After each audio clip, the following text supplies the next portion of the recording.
അതെ അതെ. Yes, sir. Good evening, sir.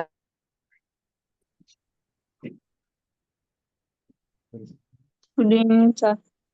Good evening. Good Good evening evening. Good evening, sir. Good evening, sir. Good evening sir. Screen visible ആണല്ലോ അല്ലേ? Yes, Yes, sir. sir. എഴുതുന്നത് clear ആണോ? എഴുതുന്നത് വരുന്നുണ്ടോ? Okay, answer. അപ്പൊ നമ്മുടെ ലാസ്റ്റ് ക്ലാസ്സിൽ നമ്മൾ പഠിച്ചത് ആന്റിബയോട്ടിക്സ് ആയിരുന്നു. നമ്മളൊരു മോസ്റ്റ്ലി ഒരു 90-95% ആന്റിബയോട്ടിക്സ് എല്ലാം കവർ ചെയ്തിട്ടുണ്ട്. അപ്പൊ നമുക്ക് ഇന്ന് നമുക്കൊരു ഷോർട്ടായിട്ട് നമുക്ക് ആന്റിഫംഗൽസ് പഠിക്കാം. എങ്ങനെ കുറച്ച് എളുപ്പത്തിലും ഷോർട്ടായിട്ടും ആന്റിഫംഗൽസ് പഠിക്കാൻ നമുക്ക് നോക്കാം. ഓക്കെ, അപ്പൊ നമുക്ക് ഒരു ഫംഗസ് എടുക്കുകയാണെങ്കിൽ നമുക്ക് ഫംഗൽ ഇൻഫെക്ഷൻസിന്റെ കുറച്ച് പേര് പറയാം. കുറച്ച് ഫംഗൽ ഇൻഫെക്ഷൻസിന്റെ പേര് പറയാം. Candidiasis. ഓക്കെ, ഫംഗൽ ഇൻഫെക്ഷൻ ആയിട്ട് നമുക്ക് എന്താ വരാം? നമുക്ക് കാൻഡിഡ വരാം, കാൻഡിഡ വരാം. Oral thrush. Oral thrush Candida ഉണ്ടാക്കുന്നത്. അസ്പെർജിലോസിസ് വരാം. ഫ്ലുക്കണസോൾ. അത് മെഡിസിൻസ് ആണ്. ഞാൻ ഇപ്പൊ ചോദിക്കുന്നത് ഇതിന്റെ പേരാണ് കേട്ടോ. ഡിസീസിന്റെ പേരാണ്. അസ്പെർജിലോസിസ്, മ്യൂക്കർ മൈക്കോസിസ്, ഇതിനൊക്കെ കേട്ടിട്ടില്ലേ? മൈക്കോസിസ്. ഓക്കെ, അപ്പൊ ഈ കാൻഡിഡ ഒക്കെ നമുക്ക് ടോപ്പിക്കലി വരുന്നതാണ്. ഇപ്പൊ ഓറൽ ത്രഷും അങ്ങനെയൊക്കെ ടോപ്പിക്കലി. ഈ aspergillosis, mucormycosis, histoplasmosis, cryptococcus, toxoplasmosis. Toxoplasma പക്ഷേ അതൊരു ഇതല്ല കേട്ടോ, ഫംഗൽ അല്ല ടോക്സോപ്ലാസ്മ. ടോക്സോപ്ലാസ്മ എന്ന് പറഞ്ഞാൽ വേറൊരു കാറ്റഗറിയിൽ വരുന്ന ഒരു ഇതാണ്. ക്രിപ്റ്റോകോക്കസ് എന്നൊക്കെ പറഞ്ഞിട്ട് ഇതൊക്കെ നമുക്ക് സിസ്റ്റമിക് ഇൻഫെക്ഷൻ കേട്ടോ. ഇത് സിസ്റ്റമിക് ഇൻഫെക്ഷൻ, ഇത് ടോപ്പിക്കൽ ഇൻഫെക്ഷൻ ആണ്. നമുക്ക് റിംഗ് വോം ഇൻഫെക്ഷൻ, ട്രൈക്കോഫൈറ്റൻ, മൈക്രോസ്പോർ എന്ന് പറഞ്ഞ കുറെ ഇൻഫെക്ഷൻ. ഇത് സിസ്റ്റമിക് ആണ്. സിസ്റ്റമിക് ഈ ക്രിപ്റ്റോകോക്കസ് മെനിഞ്ചൈറ്റിസ് ഒക്കെ ഫംഗൽ മെനിഞ്ചൈറ്റിസ് ആണ് അല്ലേ? അപ്പൊ സിവിയർ ഇൻഫെക്ഷൻ ആണ് സിസ്റ്റമിക്. അപ്പൊ ഇതിനൊക്കെ നമുക്ക് IV ഡ്രഗ്സ് വേണ്ടി വരും. ഇത് നമുക്ക് ടോപ്പിക്കൽ ഓയിൻമെന്റ് യൂസ് ചെയ്യാം ഇതിന് വേണ്ടിയിട്ട്, അല്ലെങ്കിൽ നമുക്ക് ഓറൽ ടാബ്ലറ്റ്സും യൂസ് ചെയ്യാം കേട്ടോ. ഇവിടെ ടോപ്പിക്കൽ അല്ലെങ്കിൽ ഓറൽ ടാബ്ലറ്റ്സ് യൂസ് ചെയ്യാം. അപ്പൊ നമ്മൾ ആന്റിഫംഗൽ പഠിക്കുന്ന സമയത്ത് നമുക്ക് ആന്റിഫംഗൽ പഠിക്കാനായിട്ട് നമുക്ക് എന്ത് വേണം? ആന്റിഫംഗൽസ് പഠിക്കുന്നതിനെക്കാട്ടും മുന്നേ നമുക്ക് ഫംഗസിന്റെ സ്ട്രക്ചർ ഒന്ന് അറിയണം. എങ്ങനെയാണ് ഫംഗസിന്റെ സ്ട്രക്ചർ ഉള്ളത്? ഓക്കെ, അപ്പൊ ഞാൻ ഫംഗസിന്റെ സ്ട്രക്ചർ അറിയാം. ഇപ്പൊ ബാക്ടീരിയ പറയുന്ന മാതിരി തന്നെ, ബാക്ടീരിയക്ക് പറയുന്ന മാതിരി ഫംഗസിനും ഒരു സെൽ വോളുണ്ട്. സെൽ വോളുണ്ട്. പിന്നെ ഫംഗസിന് എന്തുണ്ട്? ഒരു സെൽ മെംബ്രെയിൻ ആണ്. Cell membrane. ഓക്കെ അല്ലേ? ഈ സെൽ വാളിലുള്ള ഒരു മെയിൻ സ്ട്രക്ചർ ആണ്, സെൽ വാളിലത്തെ ഒരു മെയിൻ സ്ട്രക്ചർ ആണ് ഗ്ലൂക്കൻ എന്ന് പറയുന്ന ഒരു സംഭവം. സെൽ വാളിന്റെ ഉള്ളിൽ എന്തുണ്ട്? ഗ്ലൂക്കൻ ആണ്. ഗ്ലൂക്കൻ. ഫുൾ സ്ട്രക്ചർ ഞാൻ വരയ്ക്കുന്നില്ല. ഗ്ലൂക്കൻ ഉണ്ട്, കൈറ്റിൻ ഉണ്ട്, അങ്ങനെ കുറെ സംഭവമുണ്ട്. പക്ഷെ ഒന്ന് ആലോചിച്ചിരിക്കുക, ഗ്ലൂക്കൻ എന്ന് പറയുന്ന സംഭവം എവിടെയുണ്ട്? സെൽ വാളിലാണ്. ഓക്കെ, സെൽ വാളിൽ. പിന്നെ ഇത് സെൽ മെംബ്രെയിൻ ആണ്. ഇത് സെൽ മെംബ്രെയിൻ.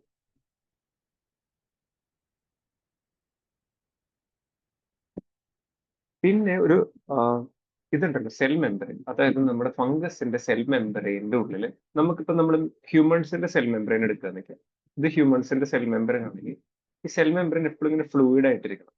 എപ്പോഴും ഇങ്ങനെ നീങ്ങിക്കൊണ്ടും ഒരു മൂവ്മെന്റ് ഫ്ലൂയിഡ് ആയിട്ടിരിക്കണം. അപ്പൊ നമ്മുടെ ഒരു ഫ്ലൂയിഡിറ്റി, സെൽ മെംബ്രെയിന്റെ ഫ്ലൂയിഡിറ്റി മെയിൻറ്റെയിൻ ചെയ്യുന്നത് കൊളസ്ട്രോൾ ആണ്. ഈ കൊളസ്ട്രോൾ ആണ് നമ്മുടെ സെൽ മെംബ്രെയിന്റെ ഉള്ളിൽ ഉള്ളത്. പക്ഷെ ഫംഗസിന്റെ സെൽ മെംബ്രെയിന്റെ ഉള്ളിൽ എന്താണെന്ന് വെച്ച് കഴിഞ്ഞാൽ ഈ കൊളസ്ട്രോൾ അല്ല ഫംഗസ് യൂസ് ചെയ്യുന്നത്. ഫംഗസ് യൂസ് ചെയ്യുന്ന വേറൊരു സംഭവമാണ്. അതിന്റെ പേരാണ് എർഗോസ്റ്റെറോൺ. എന്താണ്? എർഗോസ്റ്റെറോൺ. ഇപ്പൊ ഫംഗസ് യൂസ് ചെയ്യുന്ന ഫ്ലൂയിഡിറ്റി, സെൽ മെംബ്രെയിന്റെ ഫ്ലൂയിഡിറ്റി മെയിൻറ്റെയിൻ ചെയ്യാനായിട്ട് ഫംഗസ് യൂസ് ചെയ്യുന്ന സംഭവമാണ് എർഗോസ്റ്റെറോൺ. ഹ്യൂമൻസ് കൊളസ്ട്രോൾ ആണ് യൂസ് ചെയ്യുന്നത്. സെൽ വാളിന്റെ ഉള്ളിൽ എന്താണുള്ളത്? ഗ്ലൂക്കൻസ് ആണുള്ളത്. ഓക്കെ, സെൽ മെംബ്രെയിന്റെ ഫ്ലൂയിഡിറ്റി മെയിൻറ്റെയിൻ ചെയ്യുന്നത് എന്താണ്? എർഗോസ്റ്റെറോൺ. Very good. ഓക്കെ, അപ്പൊ നമുക്കൊന്ന് ജസ്റ്റ് ഒന്ന് സൂം ചെയ്യാം. അപ്പൊ ഇതിന്റെ ഉള്ളിൽ ഈ എർഗോസ്റ്റെറോൾ ഉണ്ടാവണമെങ്കിൽ എങ്ങനെയാണ് എർഗോസ്ട്രോൾ സിന്തസൈസ് ചെയ്യണത് നമുക്ക് നോക്കാം. എർഗോസ്ട്രോൾ ഉണ്ടാക്കണമെങ്കിൽ സിന്തസൈസ് ചെയ്യണമെങ്കിൽ നമുക്ക് ഫസ്റ്റ് തന്നെ ഒരു മോളിക്യൂൾ വേണം. ഇതിന്റെ പേരാണ് സ്ക്വാലിൻ. SQALEN, സ്ക്വാലിൻ. ഓക്കെ, ഈ സ്ക്വാലിൻ ഉണ്ടാക്കുന്ന ഒരു എൻസൈം ഉണ്ട്. അതിന്റെ പേര് പഠിച്ചില്ലെങ്കിലും കുഴപ്പമില്ല. സ്ക്വാലിൻ എപ്പോക്സിഡേസ് എന്നാണ് വിളിക്കുന്നത്. ഈ സ്ക്വാലിനിൽ നിന്ന് നമുക്ക് എന്താണ് എർഗോസ്ട്രോൾ ഉണ്ടാവും. സ്ക്വാലിൻ 2-3 സ്റ്റെപ്സ് ഇവിടെ പോയിട്ടാണ് എർഗോസ്റ്റെറോൾ ഉണ്ടാവും. ഓക്കെ, അപ്പോ ഈ സ്ക്വാലിൻ എർഗോസ്ട്രോൾ ഉണ്ടാവണേ ഇതിനെ നമ്മൾ എന്താ വിളിക്കുക? എർഗോസ്ട്രോൾ സിന്തസിസ് പാത്വേ അല്ലെ? എർഗോസ്ട്രോൾ ഉണ്ടാവുന്ന പാത്വേ ആണ്. എന്താണ് എർഗോസ്റ്റെറോൾ സിന്തസിസ് പാത്വേ. എളുപ്പത്തിന് വേണ്ടി പറയുന്നതാണ്. ഇതിനുള്ളത്തെ ഡ്രഗ്സ് എന്താണെന്ന് നമുക്ക് കാണാം. ഈ സ്ക്വാലിൻ ഉണ്ടാക്കുന്ന ഡ്രഗ് എന്താണ്? സ്ക്വാലിൻ എന്തായി മാറുന്നു? സ്ക്വാലിനെ സിന്തസൈസ് ചെയ്യുന്ന ഡ്രഗിന്റെ പേരെന്താണ്? സ്ക്വാലിൻ ഡ്രഗ് അല്ല, എൻസൈമിന്റെ പേരാണ് സ്ക്വാലിൻ എപ്പോക്സിഡേസ്. ഓക്കെ, എപ്പോക്സിഡേസ്. ഈ സ്ക്വാലിൻ എപ്പോക്സിഡേസിൽ നിന്ന് ഒരു സംഭവം ഉണ്ടാകുന്നു. അത് എർഗോസ്ട്രോൾ സിന്തസിസ് പാത്വേ കൂടെ പോയിട്ട് എർഗോസ്ട്രോൾ ഉണ്ടാവും. ഓക്കെ, ഈ എർഗോസ്ട്രോൾ എന്താ ചെയ്യുന്നത്? സെൽ മെമ്പറിന്റെ ഫ്ലൂയിഡിറ്റി മെയിൻറ്റെയിൻ ചെയ്യുന്നു. ഓക്കെ, ഇനി നമ്മൾ നോക്കുകയാണെങ്കിൽ എന്തായാലും ഫംഗസിന്റെ ഉള്ളിൽ DNA അല്ലെങ്കിൽ RNA ഉണ്ടാവില്ലേ? ഇത് വേണമല്ലോ എന്തായാലും. ഓക്കെ, പിന്നെ ഇത് കൂടാതെ തന്നെ കുറച്ച് മൈക്രോ ട്യൂബ്യൂൾസ് എന്ന് പറഞ്ഞ സംഭവമാണ്. ഓക്കെ, ഈ മൈക്രോ ട്യൂബ്യൂൾസ് വേണം മൈറ്റോസിസിനൊക്കെ ഹെൽപ്പ് ചെയ്യാനായിട്ട്. ഇതെന്താണ് മൈക്രോ ട്യൂബ്യൂൾസ്? ഇത് DNA അല്ലെങ്കിൽ RNA. ഓക്കെ, ഇത് DNA. ഓക്കെ, ഇപ്പൊ നമുക്കൊരു ഫംഗസിനെ കില്ല് ചെയ്യണമെങ്കിൽ ഇപ്പൊ നമ്മുടെ കയ്യിൽ കുറെ മെത്തേഡ്സ് ഉണ്ട് അല്ലെ? ഒന്ന് ഈ സെൽ വാളിൽ ഈ ഗ്ലൂക്കനെ ഇൻഹിബിറ്റ് ചെയ്ത് കഴിഞ്ഞാൽ എന്തുണ്ടാവും? സെൽ വാളിന്റെ ഉള്ളിൽ ഹോൾസ് വന്നു കഴിഞ്ഞാൽ പിന്നെ ഫംഗസ് സർവൈവ് ചെയ്യും ഇല്ല. സെൽ വാളിന് നമുക്ക് ഹോൾസ് ഉണ്ടാക്കാൻ പറ്റും ഈ ഗ്ലൂക്കൻ എന്ന് പറഞ്ഞ സംഭവത്തിനെ ഇൻഹിബിറ്റ് ചെയ്ത് കഴിഞ്ഞാൽ. ഇതേമാതിരി തന്നെ സെൽ മെമ്പറൈന് ഏറ്റവും അത്യാവശ്യമായിട്ടുള്ള സംഭവം എന്താണ്? എർഗോസ്റ്റെറോൾ. ഈ എർഗോസ്റ്റെറോൾ ഉണ്ടാവുന്നത് ഡയറക്ട്ലി ഇൻഹിബിറ്റ് ചെയ്ത് എന്തുണ്ടാവും? സെൽ മെമ്പറൈൻ ഫ്ലൂയിഡിറ്റി ഉണ്ടാവില്ല. ഫംഗസിന്റെ സെൽ മെമ്പറൈൻ സ്റ്റേബിൾ ആയിരിക്കില്ല, അൺസ്റ്റേബിൾ ആയിട്ട് പൊട്ടിക്കൊണ്ടുപോകും. ഈ എർഗോസ്റ്റെറോൾ ഉണ്ടാക്കുന്ന എർഗോസ്റ്റെറോൾ സിന്തസിസ് പാത്വേ, ഈ ഒരു പാത്വേനെ ഇൻഹിബിറ്റ് ചെയ്താൽ എന്തുണ്ടാവും? സെയിം സംഭവം തന്നെ സംഭവിക്കും. ഈ സ്ക്വാലിൻ എന്ന് പറഞ്ഞ സംഭവം ഇല്ലെങ്കിലോ, ഈ സ്ക്വാലിൻ എപ്പോക്സിഡേസ് എന്ന് പറഞ്ഞ എൻസൈമിനെ ഇൻഹിബിറ്റ് ചെയ്ത് കഴിഞ്ഞാൽ സ്ക്വാലിൻ ഉണ്ടാവില്ല. സ്ക്വാലിൻ ഇല്ലെങ്കിൽ എർഗോസ്റ്റെറോൾ ഉണ്ടാവില്ല. അപ്പോഴും മെമ്പറൈന്റെ ഫ്ലൂയിഡിറ്റി കുറയും. മെമ്പറൈന്റെ ഫ്ലൂയിഡിറ്റി കുറഞ്ഞു കഴിഞ്ഞു കഴിഞ്ഞാൽ സെൽ മെമ്പറൈൻ ഉണ്ടാവില്ല. ഇനി നമ്മളൊന്ന് ആലോചിക്കുകയാണെങ്കിൽ DNA ഇൻഹിബിറ്റ് ചെയ്ത് കഴിഞ്ഞാൽ പിന്നെ ഫംഗസിന് ഡിവൈഡ് ചെയ്യാൻ പറ്റും. ഇപ്പൊ DNA ഇൻഹിബിറ്റ് ചെയ്യാം. ഈ മൈക്രോ ട്യൂബ്യൂൾസ് എന്തിനാണ്? സെൽ ഡിവിഷന്റെ സമയത്ത് ആവശ്യം വരുന്ന സാധനമാണ് മൈക്രോ ട്യൂബ്യൂൾസ്. മൈക്രോ ട്യൂബ്യൂൾസിനെ ഇൻഹിബിറ്റ് ചെയ്ത് എന്തുണ്ടാവും? അപ്പോഴും നമ്മുടെ ഫംഗസിനെ നമുക്ക് ഇല്ലാണ്ടാക്കാം. അപ്പൊ നമ്മൾ ഈ ഒരു ഡയഗ്രാം പഠിച്ചു കഴിഞ്ഞു കഴിഞ്ഞാൽ നമ്മളിപ്പോ എല്ലാ ഡ്രഗ്സിന്റെയും മെക്കാനിസം ഓഫ് ആക്ഷനും പഠിച്ചു വരും. ഓക്കെ, അപ്പൊ നമുക്ക് നോക്കാം. ഫസ്റ്റ് സെൽ വാളിനെ ഇൻഹിബിറ്റ് ചെയ്യണം നമുക്ക് നോക്കാം. സെൽ വാളിനെ ഇൻഹിബിറ്റ് ചെയ്യണം ഗ്ലൂക്കനെ ഇൻഹിബിറ്റ് ചെയ്യുന്ന കുറച്ച് ഡ്രഗ്സ് ആണ്. ഓക്കെ, ഈ ഗ്ലൂക്കൻ എന്ന് പറഞ്ഞ സാധനം ഉണ്ടാവുന്നത് ഗ്ലൂക്കൻ സിന്തേസ് എന്ന് പറഞ്ഞ എൻസൈംസ് വെച്ചിട്ടാണ്. അത്രയും ഡീറ്റെയിൽ പഠിക്കേണ്ട. ഈ ഗ്ലൂക്കനെ ഇൻഹിബിറ്റ് ചെയ്യുന്നത് എന്താണ്? ആ ഡ്രഗ്സിന്റെ പേരാണ് എക്വിനോകാൻഡിൻസ് വരുന്ന ക്ലാസിഫിക്കേഷനിൽ വരുന്ന കാസ്പോഫംഗിൻ. എന്താണ് കാസ്പോഫംഗിൻ വരും. പിന്നെ മൈക്കാഫംഗിൻ. ഓക്കെ, കാസ്പോഫംഗിൻ നമ്മൾ സിവിയർ ഡിസീസിന് യൂസ് ചെയ്യുന്ന കുറച്ച് ഡ്രഗ്സ് ആണ്. അതുകൊണ്ട് നമ്മൾ അത്രയും യൂസ്ഡ് ആയിട്ട് കേൾക്കാറില്ല ഈ ഒരു ഡ്രഗ് കേട്ടോ. അപ്പൊ സെൽ വാളിനെ ഇൻഹിബിറ്റ് ചെയ്യുന്ന ആകെ 2 ഡ്രഗ്സ് ഇപ്പോൾ കാസ്പോഫംഗിനും മൈക്കാഫംഗിനും. ക്ലിയർ ആണോ?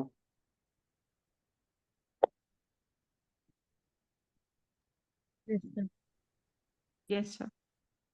പിന്നെ നമ്മളൊന്ന് ആലോചിച്ചു, ഇനി സെൽ മെമ്പറൈനെ നമുക്ക് ഇൻഹിബിറ്റ് ചെയ്യണം. സെൽ മെമ്പറൈനെ ഇൻഹിബിറ്റ് ചെയ്യണം നമുക്ക് എന്തൊക്കെ മെത്തേഡ് ഉണ്ട്? സെൽ മെമ്പറൈനെ ഇൻഹിബിറ്റ് ചെയ്യണമെങ്കിൽ ഒന്നില്ലെങ്കിൽ സ്ക്വാലിൻ എപ്പോക്സിഡേസ് ഇതിനെ ഇൻഹിബിറ്റ് ചെയ്യാം അല്ലെ? സ്ക്വാലിൻ എപ്പോക്സിഡേസ് ഇൻഹിബിറ്റ് ചെയ്യാം. അല്ലെങ്കിൽ എർഗോസ്ട്രോൾ സിന്തസിസ് പാത്വേ ഇതിനെ ഇൻഹിബിറ്റ് ചെയ്യാം. അല്ലെങ്കിൽ എർഗോസ്ട്രോളിന്റെ ഫോർമേഷൻ അതിനെ ഇൻഹിബിറ്റ് ചെയ്യാം അല്ലെ? ഈ 3 സാധനത്തിനെ ഇൻഹിബിറ്റ് ചെയ്ത് നമുക്ക് എന്തുണ്ടാവും? സെൽ മെമ്പറൈൻ ഇൻഹിബിറ്റ് ആവില്ല. അത് നമുക്ക് കുറച്ച് ക്ലാസിഫിക്കേഷൻ ആയിട്ട് പഠിക്കാം. കുറച്ച് എളുപ്പത്തിൽ നമ്മൾ ക്ലാസിഫിക്കേഷൻ പഠിക്കണം. ആന്റിഫംഗൽസിന്റെ ക്ലാസിഫിക്കേഷൻ പല രീതിയിൽ ചെയ്യാം. പക്ഷെ നമുക്ക് എളുപ്പമുള്ള രീതി ഫസ്റ്റ് എന്താണ് നമ്മൾ പഠിച്ചത്? Cell wall. പുറത്തുനിന്ന് ഉള്ളിലേക്ക് വരും. സെൽ വാളിനെ ഇൻഹിബിറ്റ് ചെയ്യണത് എന്തൊക്കെയാണ്?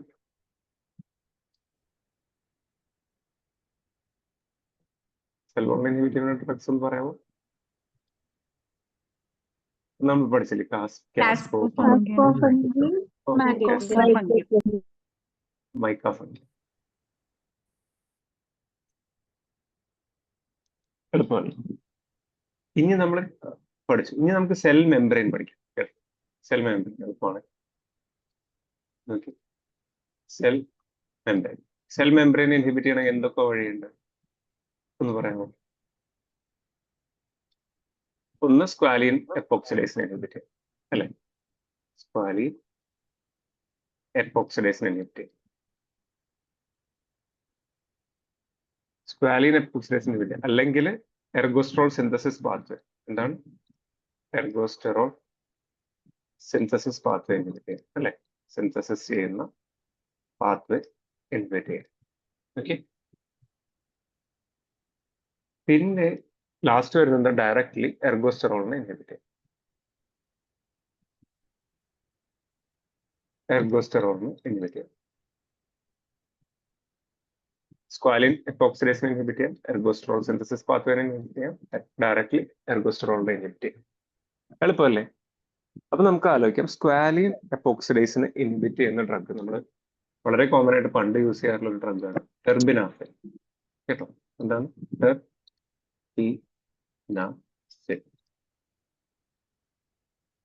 അപ്പൊ നമ്മള് ഒന്ന് മേലേക്ക് പോയിട്ട് വരയ്ക്കുകയാണെങ്കിൽ ഇവിടെ സ്ക്വാലിൻ എപ്പോക്സിഡേസ് അല്ലെ? ഇവിടെയാണ് നമ്മൾ സ്ക്വാലിൻ എപ്പോക്സിഡേസ് യൂസ് ചെയ്യുന്നത്. ഈ സ്ക്വാലിൻ എപ്പോക്സിഡേസിനെ ഇൻഹിബിറ്റ് ചെയ്യുന്നത് എന്താണ്? ഡ്രഗിന്റെ പേരെന്താണ്? Okay, very good. ടെർബിനാഫിൻ. ഇനി സെക്കൻഡ് വരുന്നതാണ് ergosterol synthesis pathway. Ergosterol synthesis പാത്വേനെ ഇൻഹിബിറ്റ് ചെയ്യുന്ന ഡ്രഗ്സ് ആണ് നമ്മൾ കോമൺലി യൂസ് ചെയ്യുന്നതാണ്. വളരെ കോമൺലി ക്ലിനിക്കൽ പ്രാക്ടീസിൽ യൂസ് ചെയ്യുന്നത് എസോൾ ഗ്രൂപ്പ് എന്ന് വിളിക്കും. ഈ എസോളിനെ നമുക്ക് വീണ്ടും രണ്ടായിട്ട് ക്ലാസിഫൈ ചെയ്യാം. ഇങ്ങനെ പഠിച്ചില്ലെങ്കിലും കുഴപ്പമില്ല, ടോട്ടൽ എല്ലാത്തിൻ്റെയും പേര് പഠിച്ചാലും മതി. എസോൾസിനെ നമ്മൾ സയന്റിഫിക്കലി ക്ലാസിഫൈ ചെയ്യുമ്പോൾ ഇമിഡസോളും ആക്കും, പിന്നെ ആക്കുന്നതാണ് ട്രൈ എസോൾ. എന്താണ്? ഇമിഡസോളും പിന്നെന്താണ്? Triazole. Imidazole, triazole. ഇപ്പൊ ഇമിഡസോളിൽ വരുന്നത് നമ്മൾ കോമൺലി യൂസ് ചെയ്യുന്ന ഡ്രഗാണ് കോട്രിമസോൾ. ഓക്കെ, കോട്രിമോക്സസോൾ അല്ല, കോട്രിമസോൾ. സ്പെല്ലിംഗ് ശ്രദ്ധിക്കണം. It's clotrimazole, ketoconazole.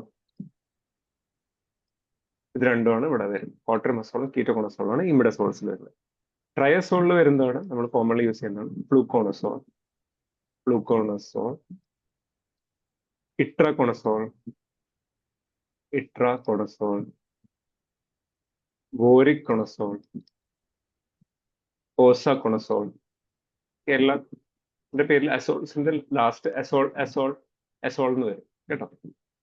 ഇതൊക്കെ വളരെ കോമൺ ആയിട്ട് യൂസ് ചെയ്യുന്ന ഡ്രഗിൽ ഒന്ന് ഡയറക്ട്ലി അസോൾസിന്റെ അണ്ടറിൽ പഠിച്ചാലും മതി. കോട്രിമസോൾ, കീറ്റോകോണസോൾ, ഫ്ലൂക്കോണസോൾ, ഇട്രാകോണസോൾ, വോറിക്കോണസോൾ, ഓസാകോണസോൾ. എളുപ്പമല്ലേ?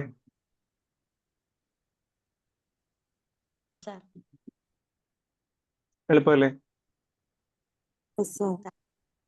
ഓക്കെ. ഇനി ഡയറക്ട്ലി അസോളിനെ ഇൻഹിബിറ്റ് ചെയ്യുന്ന കുറച്ച് ഡ്രഗ്സ് ഉണ്ട്.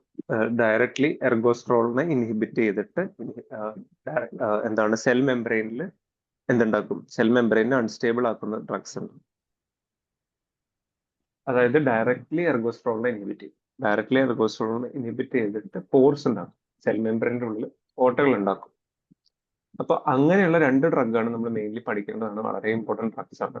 ഫസ്റ്റ് ഡ്രഗ് വരുന്നതാണ് ആംഫോടെറിസിൻ ബി. എന്താണ്? Amphotericin B. വളരെ ഇമ്പോർട്ടൻറ്റ് ഡ്രഗാണ് ആംഫോടെറിസിൻ ബി കേട്ടോ. ആംഫോടെറിസിൻ ബിയും പിന്നെ ഉള്ളതാണ് നിസ്റ്റാറ്റിൻ. വളരെ പവർഫുൾ ഡ്രഗ്സ് ആണ്, പക്ഷെ വളരെ കൂടുതൽ സൈഡ് എഫക്റ്റ് ഉള്ള ഡ്രഗ്സ് ആണ് കേട്ടോ. നിസ്റ്റാറ്റിനും എന്താണ്? ആംഫോടെറിസിൻ ബിയും. ക്ലിയർ ആണോ?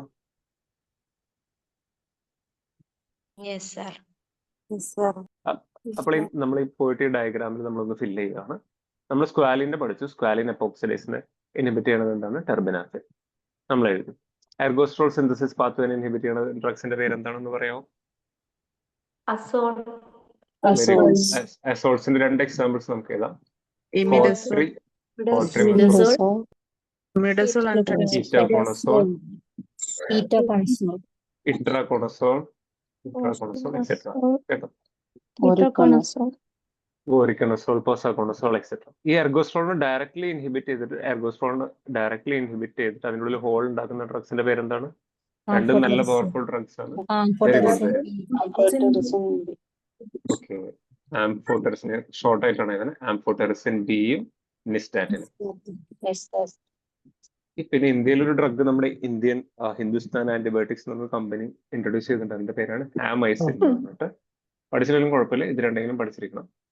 Amphotericin D, nystatin. എളുപ്പമല്ലേ? സിമ്പിൾ അല്ലേ? സിമ്പിൾ. ഓക്കെ, അപ്പൊ ഞാൻ ഒരു കാര്യം ചോദിച്ചോട്ടെ. ഇവിടെ നമ്മൾ കോട്രിമസോൾ എഴുതി. ഇനി എൻ്റെ അടുത്ത് ആരെങ്കിലും ഒരാളൊന്ന് പറയണേ, ആന്റിബയോട്ടിക്സ് ക്ലാസ് കേട്ടിട്ടുള്ള ഒരാൾ പറയണേ. കോട്രിമസോളും കോട്രൈമോക്സസോളും തമ്മിലുള്ള വ്യത്യാസം എന്താണെന്ന് പറയാം?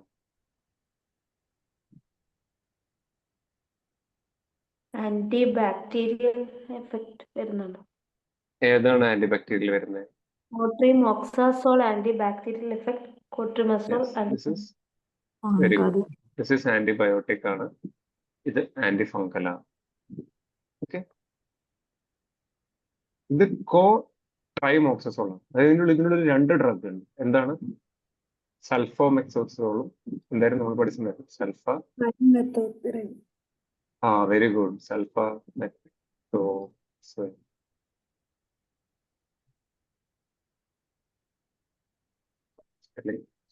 സൾഫോമെത്തോക്സസോളും ട്രൈമെത്തോപ്രിമാണ്.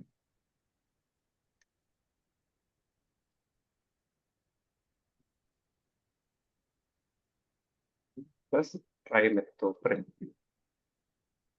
ഇത് 2 കോമ്പിനേഷൻ ആണ്. ഇതെന്തിനാണ് ഇൻഹിബിറ്റ് ചെയ്യണം? എന്താണ് ഇതിന്റെ മെക്കാനിസം എന്ന് പറയാൻ പറ്റുമോ? ഈ പാരാഅമിനോ ബെൻസോയിക് ആസിഡിന് ഡൈഹൈഡ്രോഫോളിക് ആസിഡ് ഉണ്ടാവുന്നു. ഹൈഡ്രോഫോളിക് ആസിഡിന് ടെട്രാഹൈഡ്രോഫോളിക് ആസിഡ് ഉണ്ടാവും. ഇതിന്റെ 2 സ്റ്റെപ്സിനെയാണ് സൾഫോമെത്തോക്സോളും ട്രൈമെത്തോപ്രിനും ഇൻഹിബിറ്റ് ചെയ്യുന്നത്. ഒന്ന് ഫോളേറ്റ് സിന്തേസും ഫോളേറ്റ് റിഡക്ടേസ് എന്ന് പറഞ്ഞ 2 എൻസൈമിനെയാണ് ഇൻഹിബിറ്റ് ചെയ്യുന്നത്. കേട്ടോ? ഇത് രണ്ടും നമ്മൾ തെറ്റില്ലേ. കോട്രൈമസോൾ ആന്റിഫംഗൽ ആണ്. കോട്രൈമോക്സസോൾ, മോക്സ് വരുന്നതൊക്കെ നമ്മൾ ഇപ്പൊ മോക്സിഫ്ലോക്സാസിൻ, ഇപ്പൊ മോക്സ് വരുന്നതൊക്കെ ആന്റിബയോട്ടിക് ആണ്. കേട്ടോ? ഇത് മസോൾ ആണ്. ഇവിടെ അവസാനം അസോൾ ആണ്. ഇവിടെ മോക്സസോൾ ആണ്. മോക്സ്. കേട്ടോ? ഇത്രയും നമ്മൾ പഠിച്ചില്ലേ? ഇനി നമുക്ക് ഈ ഫംഗസിനെ കൊല്ലാനായിട്ട് വേറെ എന്ത് ഒരു ടാർഗറ്റ് ആണ് നമ്മൾ എടുക്കാൻ പറ്റുക? അടുത്തൊരു ടാർഗറ്റിന്റെ പേര് പറയാമോ? DNA. DNA. അപ്പൊ നമ്മൾ ആന്റി ക്യാൻസർ ഡ്രഗ്സിൽ കുറച്ച് 5-ഫ്ലൂറോയുറാസിൻ എന്ന് പറഞ്ഞ സംഭവം പഠിച്ചിട്ടുണ്ടായിരുന്നു.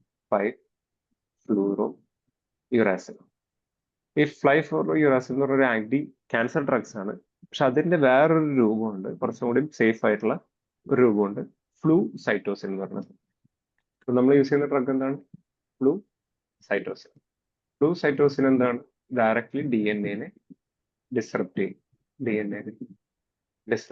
കേട്ടോ? DNA സിന്തസിസിനെ ഡിസ്റപ്റ്റ് ചെയ്യും. കേട്ടോ? ഇനി നമ്മൾ പഠിക്കാനുള്ളത്, ഇനി ലാസ്റ്റ് മെത്തേഡ് എന്താണ്? നമുക്കൊരു ഫംഗസിനെ കൊല്ലാനുള്ള ഒരു മെത്തേഡ് Microtubules. ഓക്കെ, മൈക്രോട്യൂബ്യൂൾസ് സെൽ ഡിവിഷന്റെ സമയത്ത് ആവശ്യം വരുന്നതാണ്. ഈ മൈക്രോട്യൂബ്യൂൾസിനെ ഇൻഹിബിറ്റ് ചെയ്യുന്ന ഒരു ഡ്രഗ് വളരെ ഇമ്പോർട്ടന്റ് ആയിട്ട് പഠിക്കുന്ന സമയമാണ് ഗ്രീസിയോഫുൾവിൻ. എന്താണ്? ഗ്രീസിയോഫുൾവിൻ. ഇതിന്റെ ഒരു പ്രത്യേകത എന്ന് വെച്ച് കഴിഞ്ഞാൽ, ഈ ഗ്രീസിയോഫുൾവിൻ ഫാറ്റി ഫുഡിന്റെ കൂടെ കഴിക്കാൻ പറയും. Because it increases the absorption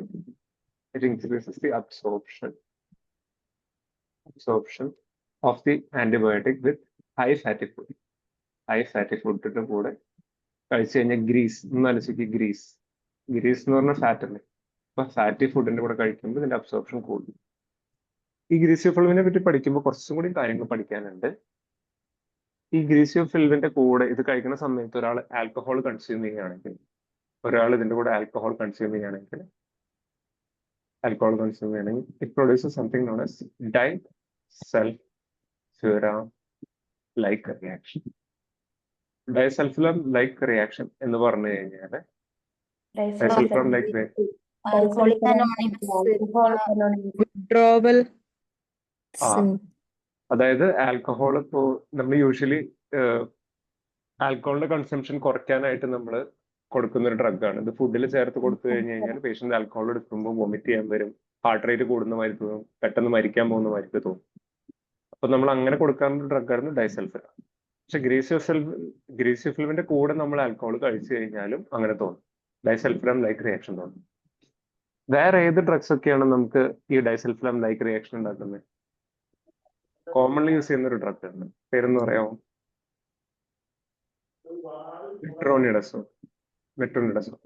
മെട്രോണിഡസോളിന്റെ കൂടെ ആൽക്കഹോൾ കഴിക്കുകയാണെങ്കിലും നമുക്ക് ഡൈസൾഫിറാൻ ലൈക്ക് റിയാക്ഷൻ. ക്ലിയർ ആണോ?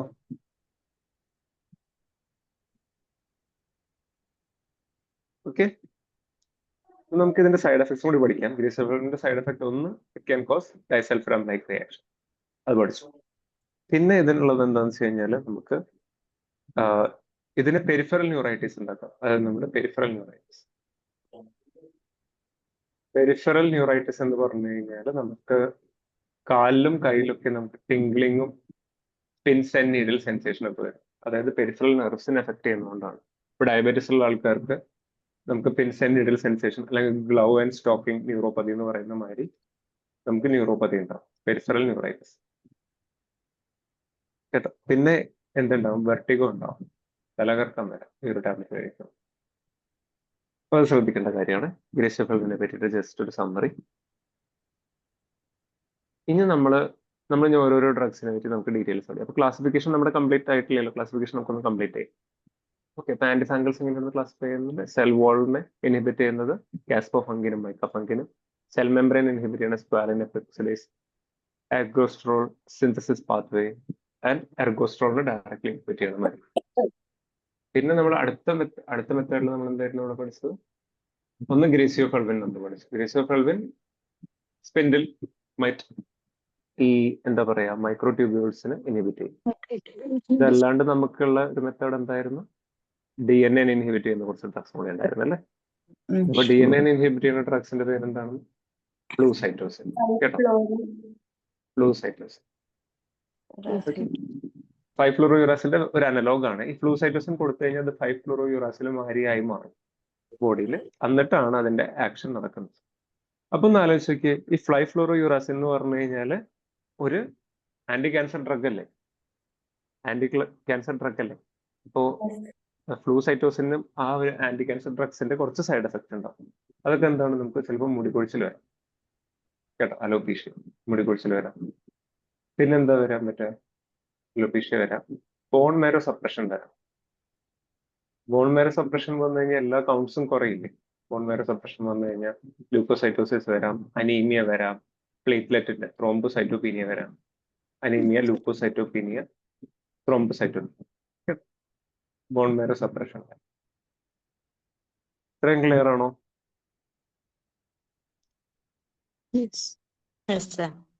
അപ്പൊ നമ്മൾ പക്ഷെ ഏറ്റവും ഇമ്പോർട്ടന്റ് ആയിട്ട് പഠിക്കേണ്ട ഡ്രഗ്സ്, ഇതിൽ ഏറ്റവും ഇമ്പോർട്ടന്റ് ആയിട്ട് പഠിക്കേണ്ട ഡ്രഗാണ് ആംഫോടെറിസിൻ ബി കേട്ടോ. ആംഫോടെറിസിൻ ബി, നമുക്ക് ആംഫോടെറിസിൻ ബിനെ പറ്റിയിട്ട് നമുക്ക് കുറച്ചൊന്ന് നോക്കാം.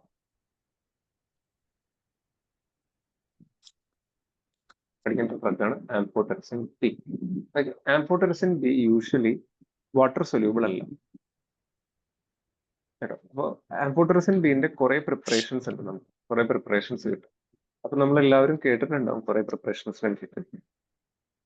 ഫസ്റ്റ് പണ്ട് നമ്മൾ യൂസ് ചെയ്യുന്നതാണ് ABCD. ABCD എന്ന് പറഞ്ഞു കഴിഞ്ഞാൽ amphotericin B colloidal dispersion. Okay, colloidal dispersion ഇത് പഠിച്ചില്ലെങ്കിലും കുഴപ്പമില്ല. സെക്കൻഡ് ഉണ്ട് ABLC, അതായത് ആംഫോടെറിസിൻ ബിന്റെ ലിപ്പിഡ് കോംപ്ലക്സ്. പക്ഷെ ഇപ്പൊ ലാസ്റ്റ് പറയുന്നത് നമ്മൾ എന്തായാലും പഠിച്ചിരിക്കും. അതിന്റെ പേരാണ് ലൈപ്പോസോമൽ ആംഫോടെറിസിൻ ബി. എന്താണ് എല്ലാവരും കേട്ടിട്ടുണ്ടോ അല്ലെ? ആ, ലൈപ്പോസോമൽ ലൈപ്പോസോം. Liposomal amphotericin B. ഈ ആംഫോടെറിസിൻ ബി എന്ന് പറഞ്ഞു കഴിഞ്ഞാൽ ഭയങ്കര ബ്രോഡ് സ്പെക്ട്രം ആന്റിഫംഗൽ ആണ് കേട്ടോ. ആംഫോടെറിസിൻ ബി എന്ന് പറഞ്ഞാൽ ഭയങ്കര ബ്രോഡ് സ്പെക്ട്രം എന്ന് പറഞ്ഞാൽ മിക്ക ഫംഗസിനെ ട്രീറ്റ് ചെയ്യാൻ പറ്റും. കോവിഡ് സിസ്റ്റമിക് പേഷ്യൻസിനൊക്കെ കോവിഡ് വന്നിട്ട് ഫംഗൽ ഇൻഫെക്ഷൻ വരുമ്പോ കൊടുത്തിട്ടുണ്ട്. കൊടുത്തിട്ടുണ്ട്. കോവിഡ് വരുമ്പോൾ ഫേസിലൊക്കെ മ്യൂക്കർമൈക്കോസിസ് വരും, എസ്പെഷ്യലി ഡയബറ്റീസ് ഒക്കെ ഉള്ള പേഷ്യൻസിനാണെങ്കിൽ. അപ്പൊ അതെന്താണ് മ്യൂക്കർമൈക്കോസിസ്? എന്താണ് മ്യൂക്കർമൈക്കോസിസ്? സിസ്റ്റമിക്. ഫംഗൽ അല്ല, ഇൻഫെക്ഷൻ. നമ്മൾ തുടക്കത്തിലേ പഠിച്ചില്ലേ മ്യൂക്കർമൈക്കോസിസ് എന്തായിരുന്നു? ഇവിടെ നോക്കൂ, മ്യൂക്കർമൈക്കോസിസ് നമ്മൾ എന്തിന്റെ അടിയിൽ എഴുതി? സിസ്റ്റമിക് അല്ലെ? സിസ്റ്റമിക് ഇൻഫെക്ഷൻ ആണ്. അപ്പൊ സീരിയസ് ഇൻഫെക്ഷൻ ആണ്. അപ്പൊ നമ്മൾ IV ആയിട്ട് കൊടുക്കണം അല്ലെ? ഓക്കെ, സിസ്റ്റമിക് ഇൻഫെക്ഷൻ കൊടുക്കുന്നത്. അപ്പൊ മ്യൂക്കർമൈക്കോസിസ് കോവിഡിന്റെ സമയത്ത് ഇമ്മ്യൂണോ സപ്രസ്ഡ് ആയിട്ടുള്ള പേഷ്യൻസ്, എസ്പെഷ്യലി ഡയബറ്റിക് പേഷ്യൻസിന്റെ ഫേസിലൊക്കെ ആയിട്ടാണ് വരാറുള്ള മ്യൂക്കർമൈക്കോസിസ്. വന്നു കഴിഞ്ഞ് കഴിഞ്ഞാൽ ബ്ലഡിലേക്ക് കയറും. ബ്ലഡിലേക്ക് കയറി കഴിഞ്ഞാൽ എല്ലാ സ്ഥലവും അഫക്ട് ചെയ്യാൻ പറ്റും, എസ്പെഷ്യലി ബ്രെയിനിലേക്കൊക്കെ പോകും. അപ്പോൾ അതുകൊണ്ട് ബ്രോഡ് സ്പെക്ട്രം ഉണ്ട് ആംഫോടെറിസിൻ ബി കേട്ടോ, ബ്രോഡ് സ്പെക്ട്രം. അപ്പൊ കുറെ huge class of antifungal activity ഉണ്ട്. പക്ഷെ ഈ ബ്രോഡ് സ്പെക്ട്രം വരുമ്പോൾ നമുക്ക് അതിനെ കൂടെ തന്നെ വരുന്ന സംഭവമാണ് സൈഡ് എഫക്ട് പ്രൊഫൈൽ. സൈഡ് എഫക്ട്സും ഹൈ ആയിരിക്കും. ഓക്കെ, ഇപ്പൊ സൈഡ് എഫക്ട്സ് എന്ന് പറഞ്ഞു കഴിഞ്ഞാൽ നമ്മുടെ ഇഞ്ചക്ഷൻ സൈറ്റിൽ നമുക്ക് ഫ്ലബൈറ്റിസ് വരും, വളരെ കോമൺ ആണ് അല്ലെ? ഫ്ലബൈറ്റിസ് വരും. പിന്നെ നമുക്ക് എന്ത് വരാം? അനീമിയ വരാം. പക്ഷെ ഇതൊന്നും അത്രയും സീരിയസ് ആയിട്ടുള്ള സംഭവമല്ല. പക്ഷെ സീരിയസ് ആയിട്ട് നമ്മൾ ശ്രദ്ധിക്കേണ്ട സാധനമാണ് റീനൽ ടോക്സിസിറ്റി, അതായത് നെഫ്രോടോക്സിസിറ്റി. നമ്മൾ കുറച്ച് ഡോസ് കൂട്ടുമ്പോഴേക്കും നെഫ്രോടോക്സിസിറ്റി വരാൻ വളരെ ചാൻസ് കൂടുതലാണ്. ഈ നെഫ്രോടോക്സിസിറ്റി നമ്മൾ എന്ത് ആംഫോടെറിസിൻ കൊടുക്കുമ്പോൾ വരുന്നതാണ്? കൺവെൻഷണൽ ആംഫോടെറിസിൻ ബി കൊടുക്കുന്നതാണ് വരും. എന്താണ് കൺവെൻഷണൽ? നോർമൽ ആയിട്ടുള്ള കൺവെൻഷണൽ ആംഫോടെറിസിൻ ബി കൊടുക്കുമ്പോഴാണ് നമുക്ക് നെഫ്രോടോക്സിസിറ്റി വരുന്നത്. ഈ നെഫ്രോടോക്സിസിറ്റി എന്ന് പറഞ്ഞാൽ വളരെ പേടിക്കേണ്ട ഒരു സൈഡ് എഫക്റ്റ് ആണ് ആംഫോടെറിസിൻ ബി കൊടുക്കുമ്പോൾ. അപ്പൊ അതുകൊണ്ടാണ് നമ്മൾ ഇവിടെ വെച്ചിട്ടുള്ള നമ്മൾ വളരെ സക്സസ്ഫുൾ ആയിട്ടുള്ള ഒരു ഡ്രഗ് നമ്മൾ കണ്ടുപിടിച്ചത്, ജനറേറ്റ് ചെയ്തത്. It is liposomal amphotericin B. നമ്മളെല്ലാവരും ക്ലിനിക്കൽ പ്രാക്ടീസിൽ നമ്മൾ കണ്ടിട്ടുണ്ടായിരിക്കും ലൈപ്പോസോമൽ ആംഫോടെറിസിൻ ബി. പാരസെറ്റമോള് കൊടുക്കും ഇതിന്റെ ഒപ്പം. PCM അതും അലർജി PCM. വരാതെ പിരിട്ടോണും രണ്ടും കൊടുക്കാറുണ്ട്. ഫ്ലബൈറ്റിസ് വരാണ്ടിരിക്കാൻ വേണ്ടിയിട്ടാണോ? ആ, അലർജിയും വരാം, ഫ്ലബൈറ്റിസും വരാം. ഫ്ലബൈറ്റിസ് വരുമ്പോൾ നമ്മൾ ചെറിയൊരു സ്റ്റിറോയിഡും കൂടെ കൊടുക്കാറുണ്ട് ചിലർ. ഓക്കെ, ഈ ലൈപ്പോസോമൽ ആംഫോടെറിസിൻ ബി എന്ന് പറഞ്ഞു കഴിഞ്ഞാൽ ഇതിപ്പോ നമ്മൾ ബുക്കിൽ നോക്കി കഴിഞ്ഞാൽ അത്ര കാണില്ല. But this is a nanoparticle based drug delivery സിസ്റ്റമാണ്.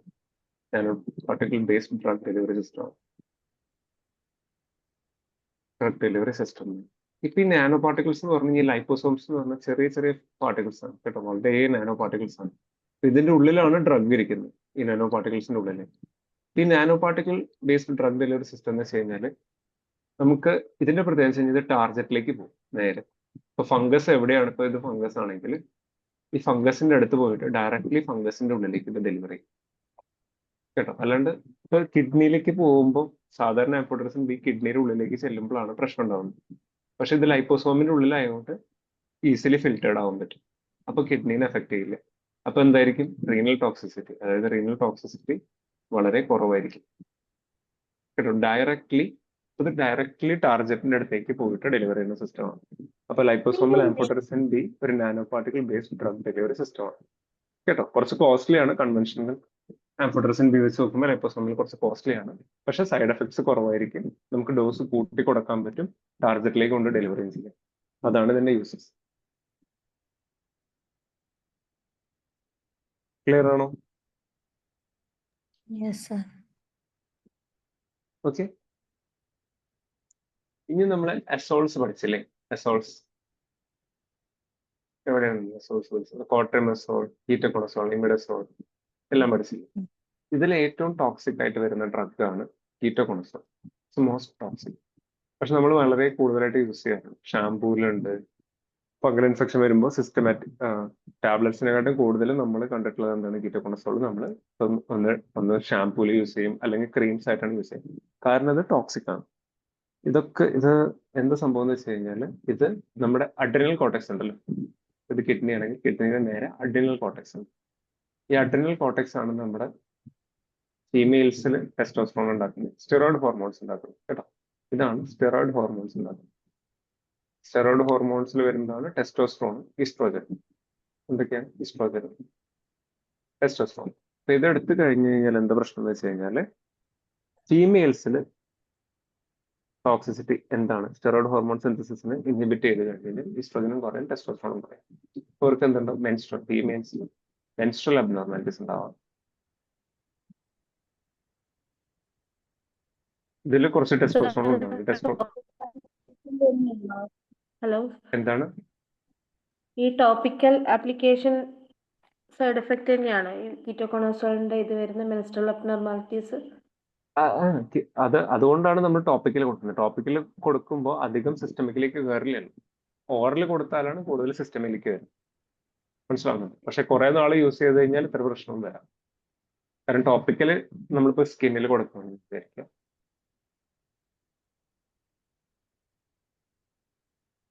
നമ്മളിപ്പോ സ്കിന്നിൽ കൊടുക്കുന്നത്, സ്കിന്നിൽ കൊടുത്തു കഴിഞ്ഞാൽ ഈ ബാരിയർ വളരെ കുറച്ച് ഡ്രഗ് മാത്രം ബ്ലഡിലേക്ക് കയറുള്ളൂ അല്ലെ. പക്ഷെ നമ്മൾ ഓറൽ കൊടുക്കുകയാണെങ്കിൽ നേരെ ബ്ലഡിലേക്ക് അബ്സോർപ്ഷൻ വരും അല്ലെ. ഓറൽ കൊടുക്കുമ്പോഴാണ് കൂടുതലും ഈ എഫക്ട്സ് വരുന്നത്. പക്ഷെ അല്ലെങ്കിൽ ലോങ് ടേം ടോപ്പിക്കൽ എടുത്തു കഴിഞ്ഞാലും വരാം കേട്ടോ. Okay sir. അപ്പൊ ഓറൽ കൊടുക്കുമ്പോഴുള്ള ടോക്സിസിറ്റിയാണ് മെയിൻലി പറയുന്നത്. ഈസ്ട്രോജന്റെ അളവും ടെസ്റ്റോസ്റ്ററോണിന്റെ അളവും കുറയാം. ഇപ്പൊ ഫീമെയിൽസിൽ മെൻസ്ട്രൽ അബ്നോർമാലിറ്റീസ് ഉണ്ടാവും. മെയിൽസിൽ എന്തുണ്ടാവും? സ്പേം കൗണ്ട് കുറയാം, ഒലിഗോസ്പെർമിയ. പിന്നെ മെയിൽസിൽ ബ്രസ്റ്റ് ഡെവലപ്മെന്റ് വരും, അതാണ് ഗൈനക്കോമാസ്റ്റിയ. ഓക്കെ, ക്ലിയർ ആണോ?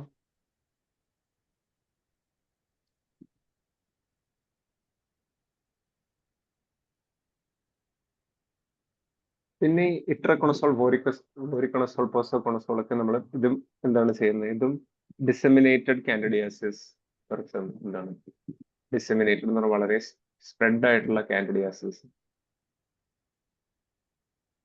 പിന്നെ ബ്ലാസ്റ്റോമൈക്കോസിസ്, പോറോടൈക്കോസിസ്, അങ്ങനെ കുറച്ച് എന്താ പറയാ, കുറച്ച് ഇൻവേസീവ് ആയിട്ടുള്ള അസുഖങ്ങൾ കൊടുക്കുന്നതാണ്.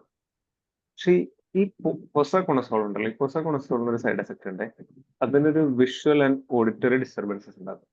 അതാണ് വിഷ്വലും കാണുമ്പോഴും ഓഡിറ്ററി ഡിസ്റ്റർബൻസസ് ഉണ്ടാക്കുന്നത്. ലോഡിംഗ് ഡോസ് ആയിട്ടാണോ ഫ്ലൂക്കനസോളൊക്കെ? അത് നമ്മൾ നോക്കണേ, റെജിമൻ നോക്കണം. ഫ്ലൂക്കണസോള് ലോഡിംഗ് ഡോസ് ആയിട്ടല്ല കൊടുക്കുക. ഫ്ലൂക്കണസോൾ ടാബ്ലറ്റ് ആണ് ഉദ്ദേശിക്കുന്നത്? Injection, IV. അത് നമ്മൾ ഏത് ഏജ് ഗ്രൂപ്പിലാണ് നോക്കണം? പീഡിയാട്രിക് ആണോ അഡൽട്ട് ആണോ നോക്കണം. പിന്നെ കിഡ്നിക്ക് എന്തെങ്കിലും ഇതുണ്ടോ നോക്കണം. റീനൽ ഫങ്ഷൻസ് നോർമൽ ആണോ നോക്കണം. എന്നിട്ടാണ് നമ്മൾ കൊടുക്കേണ്ടത് കേട്ടോ. അത് പിന്നെ ഓരോ ഡിസീസിനും സ്പെസിഫിക് ആയിരിക്കും. ചില ഡിസീസിന് ലോഡിംഗ് ഡോസ് കൊടുക്കണമെന്നായിരിക്കും. അപ്പൊ അതിന്റെ ഗൈഡ് ലൈൻ നോക്കണേ.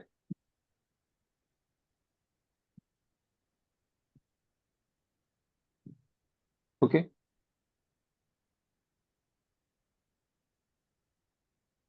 ഇപ്പൊ ഒരുവിധം ഡ്രഗ്സിന്റെ മെക്കാനിസം ഓഫ് ആക്ഷനും കുറച്ചൊക്കെ സൈഡ് എഫക്ട്സും മനസ്സിലായോ? ജസ്റ്റ് ഒന്ന് ആർക്കെങ്കിലും ഒന്ന് സമ്മറൈസ് ചെയ്യാവോ?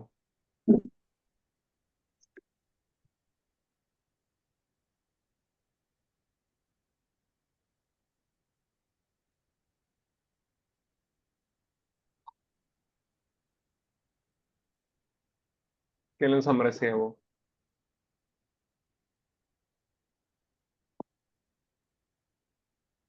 സെൽ വോളിനെ ഇൻഹിബിറ്റ് ചെയ്യുന്ന ഡ്രഗ്സിന്റെ പേര്?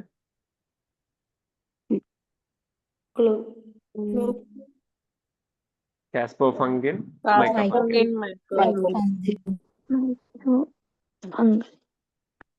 സെൽ മെംബ്രെയിനെ ഇൻഹിബിറ്റ് ചെയ്യുന്നത് സ്ക്വാലിൻ, ഇപ്പോക്സിഡേസ്, സിന്തസിസ് പാത്വേനെ ഇൻഹിബിറ്റ് ചെയ്യുന്നത് അസോൾസ്, എർഗോസ്റ്റെറോൾ സിന്തസിസ് പാത്വേ ചെയ്യുന്നത് അസോൾസ് ആണ്. അത് ഇമിഡാസോൾ, ട്രയാസോൾ. ഇമിഡാസോളിലെ എക്സാമ്പിൾസ് ക്ലോട്രിമസോൾസ്, കീറ്റോകോണസോൾ. ട്രയാസോളിൽ വരുന്ന നാല് drugs fluconazole, itraconazole, voriconazole, Hexaconazole. Voriconazole, posaconazole. Then ergosterol ഒരു പോസായി മാറും ഉള്ള സമയത്ത്, പോസ് ഉണ്ടാവുന്ന സമയത്ത് ആംഫോടെറിസിൻ ബി, നിസ്റ്റാറ്റിൻ. നിസ്റ്റാറ്റ്. പിന്നെ DNA സിന്തസിസിനെ ഇൻഹിബിറ്റ് ചെയ്യുന്നത് ഫ്ലൂസൈറ്റോസിൻ. പിന്നെ ഗ്രീസിയോഫൾവിൻ എന്താ ചെയ്യുന്നത്? മൈക്രോട്യൂബ്യൂൾസിനെ ഇൻഹിബിറ്റ് ചെയ്യുന്നത്. ഗ്രിസോഫുൾവിൻ അത് increase absorption with fatty food. Okay, griseofulvin increase absorption with fatty food. പിന്നെ അത് side effects taking alcohol, like reaction ഉണ്ടാവും. Okay, very good. also metronidazole also alcohol disulfiram like reactions ഉണ്ടാക്കും. Very good. വേറൊരു കാര്യം ചോദിക്കട്ടെ, liposomal amphotericin B എന്ത് drug delivery system ആണ്?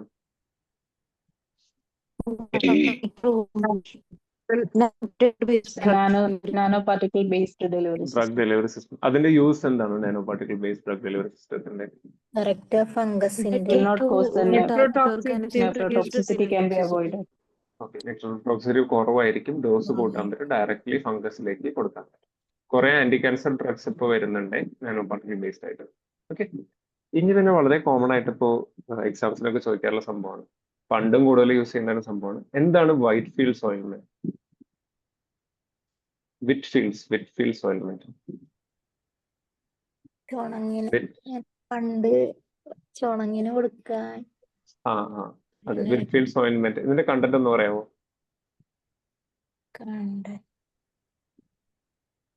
ഇതിൽ 6% 3% ആയിട്ടുണ്ട്. 6% ബെൻസോയിക് ആസിഡും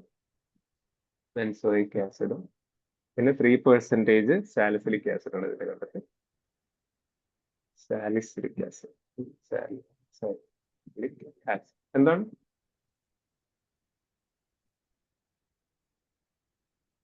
six percentage benzoic acid, 3% salicylic acid. Benzoic ആസിഡിന് എന്തുണ്ട്? ആന്റിഫംഗൽ എഫക്ട് ഉണ്ട്. Okay, antifungal effect. സാലിസിലിക് ആസിഡിന് എന്തുണ്ട്? കെരാറ്റോലൈറ്റിക്. ഇപ്പൊ നമുക്കിങ്ങനെ ചുണങ്ങൊക്കെ വരുമ്പോൾ കുറച്ചിങ്ങനെ പൊങ്ങി നമ്മുടെ സ്കിന്നിങ്ങനെ പൊങ്ങി അതിനാണ് അപ്പൊ അതിനെ ലൈസ് ചെയ്യാം. കെരാറ്റോലൈറ്റിക് ആക്ഷൻ, സ്കിന്നിനെ കുറച്ച് കളയാനായിട്ടുള്ള ആക്ഷൻ, കെരാറ്റോലൈറ്റിക് ആക്ഷൻ. അപ്പോൾ 6% ബെൻസോയിക് ആസിഡ്, 3% സാലിസിലിക് ആസിഡിനെ കണ്ടു. ക്ലിയർ ആണോ? സാലിസിലിക് ആസിഡ് തേച്ചാ വെളുക്കുന്നു പറയുന്നതായിരുന്നു, അത് കറക്റ്റ് ആണോ സാറേ? വെളുക്കല്ല, അതൊരു ആക്ച്വലി നമ്മൾ ഒരു ലെയർ കളയുകയല്ലേ ചെയ്യുന്നത് സാലിസിലിക് ആസിഡ്. അത് കെരാറ്റോലൈറ്റിക് പ്രോപ്പർട്ടിയാണ് ഉള്ളത്. അപ്പോ നമ്മുടെ ഡെഡ് സ്കിൻ സെൽസ് പോവും. അപ്പോ നമ്മൾ കുറച്ച് ഫെയർ ആയിട്ട് അപ്പിയർ ചെയ്യുന്നതാണ്. ഇത്രയും ക്ലിയർ അല്ലേ? ആന്റിഫംഗൽസ് ക്ലിയർ അല്ലേ? നമുക്കിന്ന് കുറച്ച് ചെറിയ ടോപ്പിക്സ് ഇവിടെ നിന്ന് പഠിക്കാം. നമ്മൾ CNS വരും. അപ്പൊ നമ്മൾ antifungal, anti HIV, anti TB, anti fungal ഇതൊക്കെ കഴിഞ്ഞു അല്ലെ? നമ്മൾ CNS വീണ്ടും വരാം. CNS നമ്മൾ കുറച്ച് കവർ ചെയ്യാത്ത കുറച്ച് ടോപ്പിക്സ് ആണ്. അപ്പൊ അതില് ഫസ്റ്റ് വരുന്നതാണ്, നമുക്കിപ്പോ കുറച്ച് അസുഖങ്ങളുണ്ട്. നമുക്ക് ആദ്യം തന്നെ സൈക്കോസിസ് എന്താണെന്ന് നമുക്ക് തിരിച്ചറിയാം. എന്താണ് സൈക്കോസിസ്? സൈക്കോസിസ് എന്നൊക്കെ നമ്മൾ പഠിക്കുക. സൈക്കോസിസ് എന്താണ്? മേനിയാക്ക് എന്ന് പറഞ്ഞ അവസ്ഥ എന്താണ്? ഡിപ്രഷൻ എന്താണ്? ആങ്സൈറ്റി എന്താണ്? ഇതിന്റെ വ്യത്യാസം ആർക്കെങ്കിലും പറയാൻ പറ്റുമോ?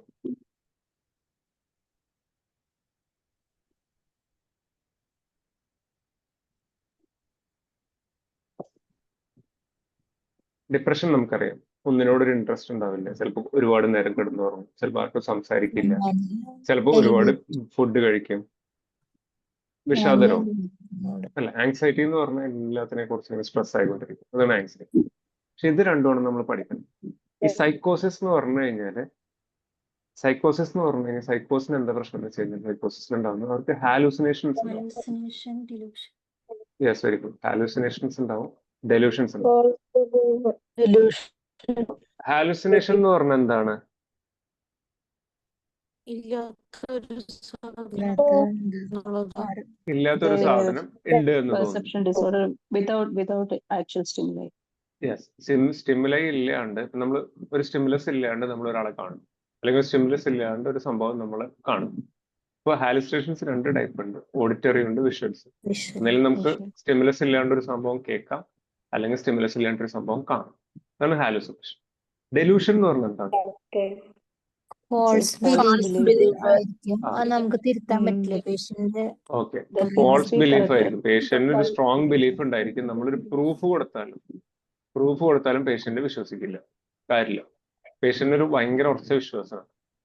ഇപ്പൊ ഫോർ എക്സാമ്പിൾ പറയുകയാണെങ്കിൽ ഡെലൂഷന്റെ തന്നെ പല ടൈപ്പ് ഉണ്ട്. ഡെലൂഷൻ ഓഫ് ഗ്രാൻഡ്യൂർ എന്ന് പറയും, ഗ്രാൻഡ്യൂർ ഡെലൂഷൻ. ഞാന് ഭയങ്കര ആ, ദൈവമാണെന്നൊക്കെ പറയും. ഞാൻ രാജാവാണെന്ന് പറയും. പെട്ടെന്ന് ഒരു ദിവസം എന്ന് പറയും ഞാനാണ് ഇവിടുത്തെ രാജാവ്, ഞാനിവിടെ ഇന്ത്യ ഭരിക്കാൻ പോവാണെന്ന് പറയും. പിന്നെ അതേമാതിരി തന്നെ ഇറോട്ടോമാനിയ എന്ന് പറയുന്ന സംഭവം, ഇറോട്ടോമാനിയ എന്ന് പറയുന്നത്. അപ്പൊ അതെന്ന് വെച്ച് കഴിഞ്ഞാൽ ഇപ്പോ ഒരാൾ പറയുന്നു, ഇപ്പോ ആലിയ ഭട്ട് എന്റെ കാമുകിയാണ്, എനിക്ക് ചിലപ്പോ ഈ അഡ്വർടൈസ്മെന്റിൽ കൂടെ ഒക്കെ എനിക്ക് സിഗ്നൽ തരുവാണ് എന്നെ വന്ന് മീറ്റ് ചെയ്യാനായിട്ട്, അങ്ങനെയൊക്കെ പറയും. ഓക്കെ, ഇപ്പൊ ഡെലൂഷൻസ് ആൾക്ക് എന്ത് പ്രൂഫ് കൊടുത്താലും അത് മാറില്ല. അപ്പൊ അതാണ് ഡെലൂഷൻസും ഹാലുസിനേഷൻസും. ഓക്കെ, അപ്പൊ നമുക്ക് ഈ ഡെലൂഷൻസും ഹാലുസിനേഷൻസും വരുന്ന സംഭവത്തിനെയാണ് പോസിറ്റീവ് സിംറ്റംസ് എന്ന് വിളിക്കുന്നത്. ഓക്കെ, ഇനി നെഗറ്റീവ് സിംറ്റംസ് ഉണ്ട്. നെഗറ്റീവ് സിംറ്റംസ് എന്ന് പറഞ്ഞാൽ ചില ആൾക്കാർ poverty of speech. Okay, poverty of speech ഉണ്ടായിരിക്കും. ചിലപ്പോ നീങ്ങില്ല, ഒരു പേഷ്യന്റ് ഇരിക്കുകയാണെങ്കിൽ ആള് നീങ്ങില്ല, ചിലപ്പോൾ ഒരു അബ്നോർമൽ പൊസിഷനിൽ നിൽക്കും. ഓക്കെ, അപ്പൊ ഹാലുസിനേഷൻസും ഡെലൂഷൻസ് എന്ന് പറഞ്ഞാൽ ഇല്ലാത്തൊരു സാധനം ഉണ്ടെന്ന് ഒരു ഉറച്ച വിശ്വാസമാണ് ഡെലൂഷൻ. ഇല്ലാത്ത സാധനം കാണുന്ന അല്ലെങ്കിൽ കേൾക്കുന്നതാണ് ഹാലുസിനേഷൻ. പക്ഷെ അതേ പേഷ്യന്റ് തന്നെ ചിലപ്പോൾ കുറച്ച് സമയം മിണ്ടാണ്ടിരിക്കും, ചിലപ്പോൾ ഒരു വേറൊരു പൊസിഷനിൽ ഇരിക്കും. ഈ ഒരു കോംപ്ലക്സ്, ഈ ഹാലുസിനേഷൻ ഡെലൂഷൻ, ഈ പോസിറ്റീവ് സിംറ്റംസും പോവർട്ടി ഓഫ് സ്പീച്ച് അല്ലെങ്കിൽ അബ്നോർമൽ പൊസിഷൻസ് ഒക്കെ എടുക്കുന്ന ഒരു സംഭവം, ഇത് രണ്ടെണ്ണത്തെയും കൂടെ വിളിക്കുന്ന ഒരു അസുഖത്തിനെ വിളിക്കുന്നതാണ്, പോസിറ്റീവ് നെഗറ്റീവ് സിംറ്റംസ് ഉള്ള ഒരു അസുഖത്തിനെ വിളിക്കുന്നതാണ് Schizophrenia. Very good, ഷിറ്റ്സോഫ്രീനിയ.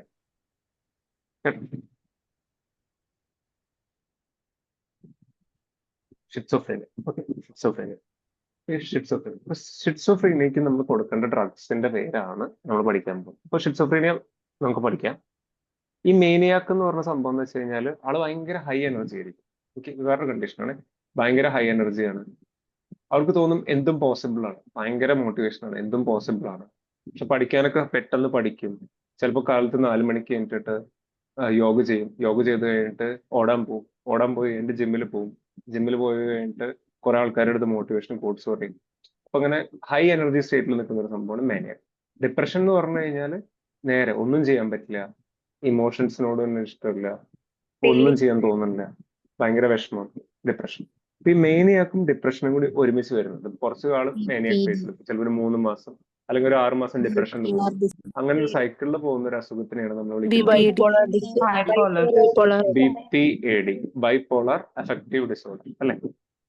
Bipolar affective disorder, ഇതൊരു മൂഡ് ഡിസോർഡർ ആണ്, ബൈപോളർ അഫക്റ്റീവ് ഡിസോർഡർ. അപ്പൊ നമുക്ക് ഇന്നത്തെ ക്ലാസ്സിൽ നമുക്ക് എന്ത് പഠിക്കാം?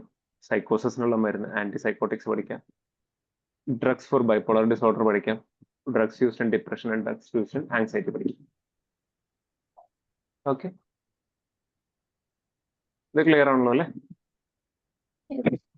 Yes, sir. Okay, antipsychotic drugs. Antipsychotic drugs പഠിക്കുന്നതിനായിട്ട് മുന്നേ ഈ ഷിറ്റ്സോഫ്രീനിയ എന്ന് പറയുന്ന അസുഖം ഭയങ്കര പാരമ്പര്യമായിട്ട് വരാൻ ചാൻസ് ഉള്ളൊരു ഇതാണ്. പക്ഷെ ഇതിന്റെ മെയിൻ പ്രശ്നം എന്ന് വെച്ച് കഴിഞ്ഞാൽ നമ്മുടെ ബ്രെയിനിന് ഇപ്പോ ഒന്നില്ലെങ്കിൽ ഡോപ്പമിന്റെ അളവ് കൂടുക. എന്താണ്? ഡോപ്പമിന്റെ അളവ് കൂടുന്നു, അല്ലെങ്കിൽ സെറോട്ടോണിന്റെ അളവ് കൂടുന്നു. ഇതാണ് മെയിൻലി നമ്മുടെ ഷിറ്റ്സോഫ്രീനിയയുടെ പ്രശ്നം. അപ്പൊ നമ്മൾ ഷിറ്റ്സോഫ്രീനിയയുടെ ട്രീറ്റ്മെന്റ് നമ്മൾ എന്താണ് കൊടുക്കേണ്ടത്? ഡോപ്പമിന്റെ അളവ് കുറയ്ക്കുന്ന ഡ്രഗ്സും സെറോട്ടോണിന്റെ അളവ് കുറയ്ക്കുന്ന ഡ്രഗ്സാണ് കൊടുക്കേണ്ടത്. ഇത് നമുക്കൊന്ന് നോക്കാം.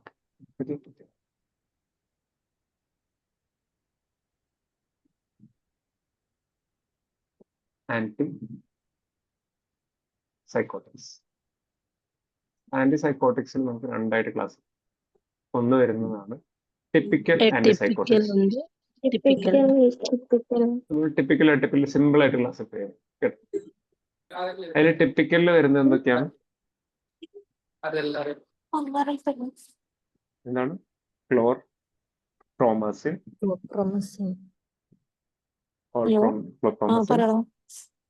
ഹാലോപെരിഡോൾ, എന്താ നിന്റെ ഡ്യൂട്ടി ആണോ? ഹാലോപെരിഡോൾ, ട്രൈഫ്ലൂപ്രോമസിൻ, ഡ്യൂട്ടി നൈറ്റ് അല്ലാതെ അങ്ങനെയും ഡ്യൂട്ടി ഉണ്ടോ? ക്ലോർപ്രോമസിൻ, ട്രൈഫ്ലൂപ്രോമസിൻ, ഹാലോപെരിഡോൾ എക്സെട്ര. ഇതിൽ എടിപ്പിക്കലിൽ വരുന്നത് എന്താണ്? എടിപ്പിക്കൽ ആന്റിസൈക്കോട്ടിക്സിൽ വരുന്നതാണ് റെസ്പെരിഡോൺ, ക്ലോസാപ്പിൻ,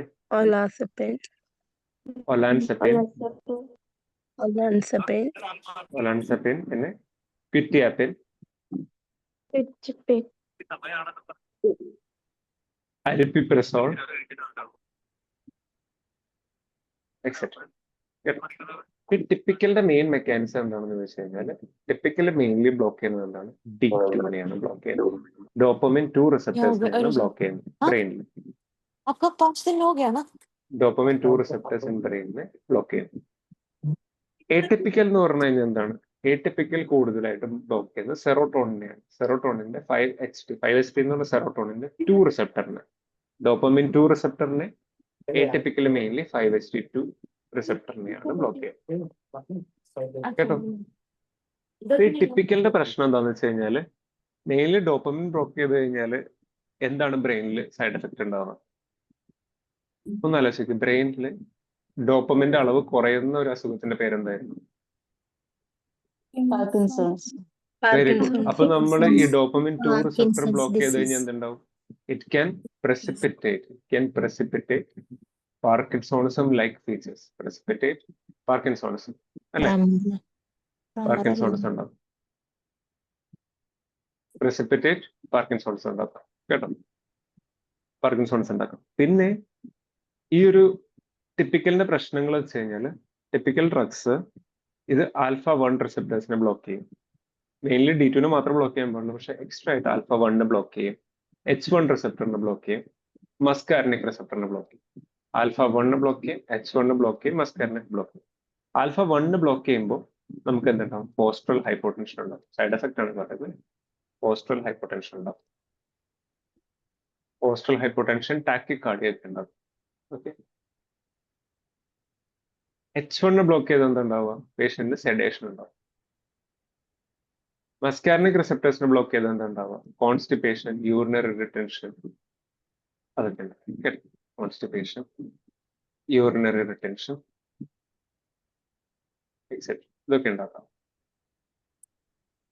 ക്ലിയർ ആണോ? പിന്നെ ഞാൻ എന്താണ് ഡോപ്പമിനെ ബ്ലോക്ക് ചെയ്ത പ്രശ്നം എന്താണ്? പാർക്കിൻസോണിസത്തിനെ precipitate ചെയ്യുക. പാർക്കിൻസോണിസം ലൈക്ക് ഫീച്ചേഴ്സ് വരാം. അപ്പൊ നമ്മുടെ ബ്രെയിനിൽ നമുക്ക് സെക്രേറ്റ് ചെയ്യുന്ന വേറൊരു ഹോർമോണാണ് പ്രൊലാക്റ്റിൻ. ശ്രദ്ധിക്കണം, പ്രൊലാക്റ്റിൻ. ഈ പ്രൊലാക്റ്റിൻ യൂഷ്വലി എന്ത് ചെയ്യുന്ന വെച്ച് കഴിഞ്ഞാൽ ഈ പ്രൊലാക്റ്റിൻ ആണ് നമുക്ക് ബ്രസ്റ്റ് ടിഷ്യൂസിൽ മിൽക്ക് ഉണ്ടാക്കാൻ സഹായിക്കുന്നത്. ബ്രസ്റ്റ് ടിഷ്യൂവിൽ മിൽക്ക് ഉണ്ടാക്കാൻ സഹായിക്കുന്ന ഹോർമോണാണ് പ്രൊലാക്റ്റിൻ. ഈ പ്രൊലാക്റ്റിനെ ഇൻഹിബിറ്റ് ചെയ്യണമെങ്കിൽ യൂഷ്വലി ഡോപ്പമിൻ വേണം. ഡോപ്പമിൻ ആണ് പ്രൊലാക്റ്റിൻ ഇൻഹിബിറ്റർ. ഡോപ്പമിൻ നമ്മുടെ ബ്രെയിനിൽ സെക്രേറ്റ് ചെയ്യുമ്പോഴാണ് പ്രൊലാക്റ്റിൻ ഇൻഹിബിറ്റ് ചെയ്യുള്ളൂ. പ്രൊലാക്റ്റിൻ ഇൻഹിബിറ്റ് ചെയ്താൽ മിൽക്ക് പ്രൊഡക്ഷൻ ഉണ്ടാവില്ല. പക്ഷെ നമ്മൾ ഈ ഹാലോപെരിഡോൾ, ക്ലോർപ്രോമസിൻ ഇതൊക്കെ കൊടുക്കുമ്പോൾ എന്തുണ്ടാവും? ഡോപ്പമിൻ ഇല്ല. ഡോപ്പമിനെ നമ്മൾ ബ്ലോക്ക് ചെയ്യാം. ഡോപ്പമിനെ നമ്മൾ ബ്ലോക്ക് ചെയ്താൽ എന്തുണ്ടാവും? പ്രൊലാക്റ്റിൻ കൂടും. പ്രൊലാക്റ്റിൻ കൂടിക്കഴിഞ്ഞു കഴിഞ്ഞാൽ മിൽക്ക് സെക്രേഷൻ കൂടും. അപ്പൊ ഇതിനെയാണ് നമ്മൾ ഫീമെയിൽസിൽ ഗാലക്ടോറിയ ഉണ്ടാവും. ഗാലക്ടോറിയ എന്ന് വിളിക്കുന്നത്. ക്ലിയർ ആണോ? പിന്നെ നമ്മൾ ഈ ആന്റിസൈക്കോട്ടിക്സ് എടുക്കുമ്പോൾ നമ്മൾ പേടിക്കേണ്ട ഒരു സംഭവമാണ്, പേടിക്കേണ്ട ഒരു ഡിസോർഡറാണ് ന്യൂറോലെപ്റ്റിക് മാലിഗ്നന്റ് സിൻഡ്രോം. എന്താണ് ന്യൂറോലെപ്റ്റിക്? ആന്റിസൈക്കോട്ടിക് ഡ്രഗ്സിന്റെ വേറെ പേരാണ് ന്യൂറോലെപ്റ്റിക് മാലിഗ്നന്റ് സിൻഡ്രോം. പേഷ്യന്റിന് പെട്ടെന്ന് മസിൽ റിജിഡിറ്റി വരാം. നമ്മൾ ആന്റിസൈക്കോട്ടിക്സ് ചില പേഷ്യൻസിന് മസിൽ റിജിഡിറ്റി വരാം, ടെമ്പറേച്ചർ വളരെ കൂടാം, സീഷേഴ്സ് വരാം, കോമയിലേക്ക് പോകാം. ഇതിനെയാണ് ന്യൂറോലെപ്റ്റിക് മാലിഗ്നന്റ് സിൻഡ്രോം എന്ന് വിളിക്കുന്നത്. പിന്നെ നമ്മൾ കുറെ നാള് ആന്റിസൈക്കോട്ടിക്സ് എടുത്തു കഴിഞ്ഞു കഴിഞ്ഞാൽ പേഷ്യന്റിനാണ് വേറൊരു അവസ്ഥയെ വിളിക്കുന്നത് ടാർഡീവ് ഡിസ്കൈനീസിയ. ടാർഡീവ് ഡിസ്കൈനീസിയ എന്ന് പറഞ്ഞാൽ ടാർഡീവിന്റെ അർത്ഥം സ്ലോ ഓൺസെറ്റ്. പതുക്കെ ഓൺസെറ്റ് ആയിട്ട് പേഷ്യന്റിന് ഒരു അബ്നോർമൽ പോസ്റ്ററിൽ പേഷ്യന്റെ മൂവ്മെന്റ്സിനൊക്കെ ഒരു ഡിസോർഡർ വരും. അതിനെയാണ് നമ്മൾ ടാർഡീവ് ഡിസ്കൈനീസിയ എന്ന് വിളിക്കുന്നത്. ക്ലിയർ ആണോ? നമ്മൾ പിന്നെ ഈ എറ്റിപ്പിക്കലിന്റെ മെക്കാനിസം എന്തായിരുന്നു? 5HT2 റിസപ്റ്റേഴ്സിനെയാണ് ബ്ലോക്ക് ചെയ്യുന്നത്. ബാക്കി അധികം റിസപ്റ്റേഴ്സിന് അധികം ബ്ലോക്ക് ചെയ്യുന്നില്ല. അതുകൊണ്ട് അത്രയും സൈഡ് എഫക്ട്സ് ഉണ്ടാവില്ല. പക്ഷേ ഈ എറ്റിപ്പിക്കലിന്റെ കുറച്ച് സൈഡ് എഫക്ട്സ് നമ്മൾ ശ്രദ്ധിക്കണം. ഈ ക്ലോസാപ്പിൻ എന്ന് പറയുന്ന സാധനം എ ഗ്രാനുലോസൈറ്റോസിസ്. ഗ്രാനുലോസൈറ്റോസിസ് എന്ന് പറഞ്ഞു കഴിഞ്ഞാൽ WBC കൗണ്ടൊക്കെ കുറയാം, ഇൻഫെക്ഷൻ എ ഗ്രാനുലോസൈറ്റോസിലേക്ക് പോകും. ഓക്കെ, അതുപോലെ തന്നെ ക്വിറ്റിയാപ്പിന്റെ ഒരു സൈഡ് എഫക്റ്റ് ആണ് QT പ്രൊലോങ്ങേഷൻ. QT പ്രൊലോങ്ങേഷൻ എടുത്തിട്ടുണ്ടെങ്കിൽ അരിത്മിയ വരും. QT പ്രൊലോങ്ങേഷൻ ഉണ്ടാവും. QT prolongation. ഓക്കെ, സോ നമുക്ക് ഈ ഒരു ആന്റിസൈക്കോട്ടിക് ഡ്രഗ്സ് എന്ന് പറയുന്നത് അത് ഈ ഷിസോഫ്രീനിയയിൽ മാത്രമല്ല യൂസ് ചെയ്യുക. What are the other uses?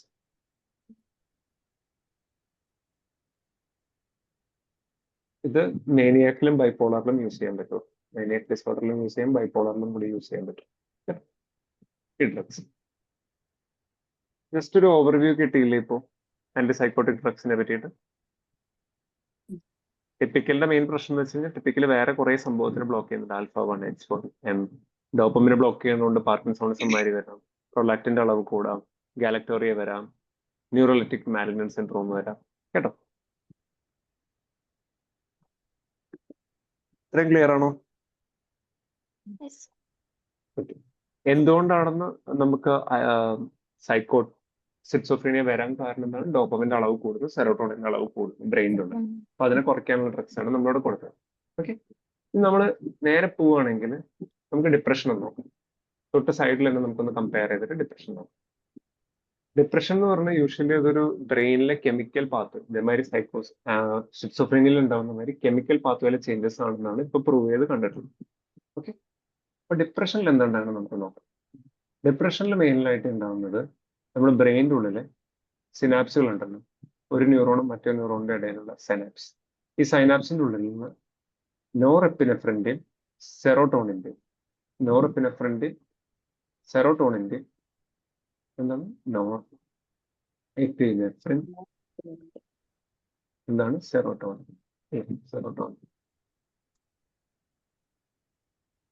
സെറോട്ടോണിന്റെ അളവ് കുറയുന്നതാണ് പ്രശ്നം. ഒന്ന് ശ്രദ്ധിച്ച്, ഇവിടെ ആന്റിസൈക്കോട്ടിക്സ് എന്താണ്? ഡോപ്പമിന്റെ സെറോട്ടോണിന്റെ അളവ് കൂടും. ഡിപ്രഷനിലെ സെറോട്ടോണിന്റെ നോറെപ്പിനെഫ്രിന്റെ അളവ് കൂടും, അളവ് കുറയും. ഓക്കെ, അപ്പൊ നമ്മൾ ഡിപ്രഷൻ നമുക്ക് എങ്ങനെയാണ് ട്രീറ്റ് ചെയ്യാൻ പറ്റുക? ആന്റിഡിപ്രസൻസ് കൊടുക്കാം. ആന്റിഡിപ്രസൻസ് കൊടുക്കാനായിട്ട് എങ്ങനെയാണ്? സെറോട്ടോണിൻ കൊടുക്കുക. ഓക്കെ,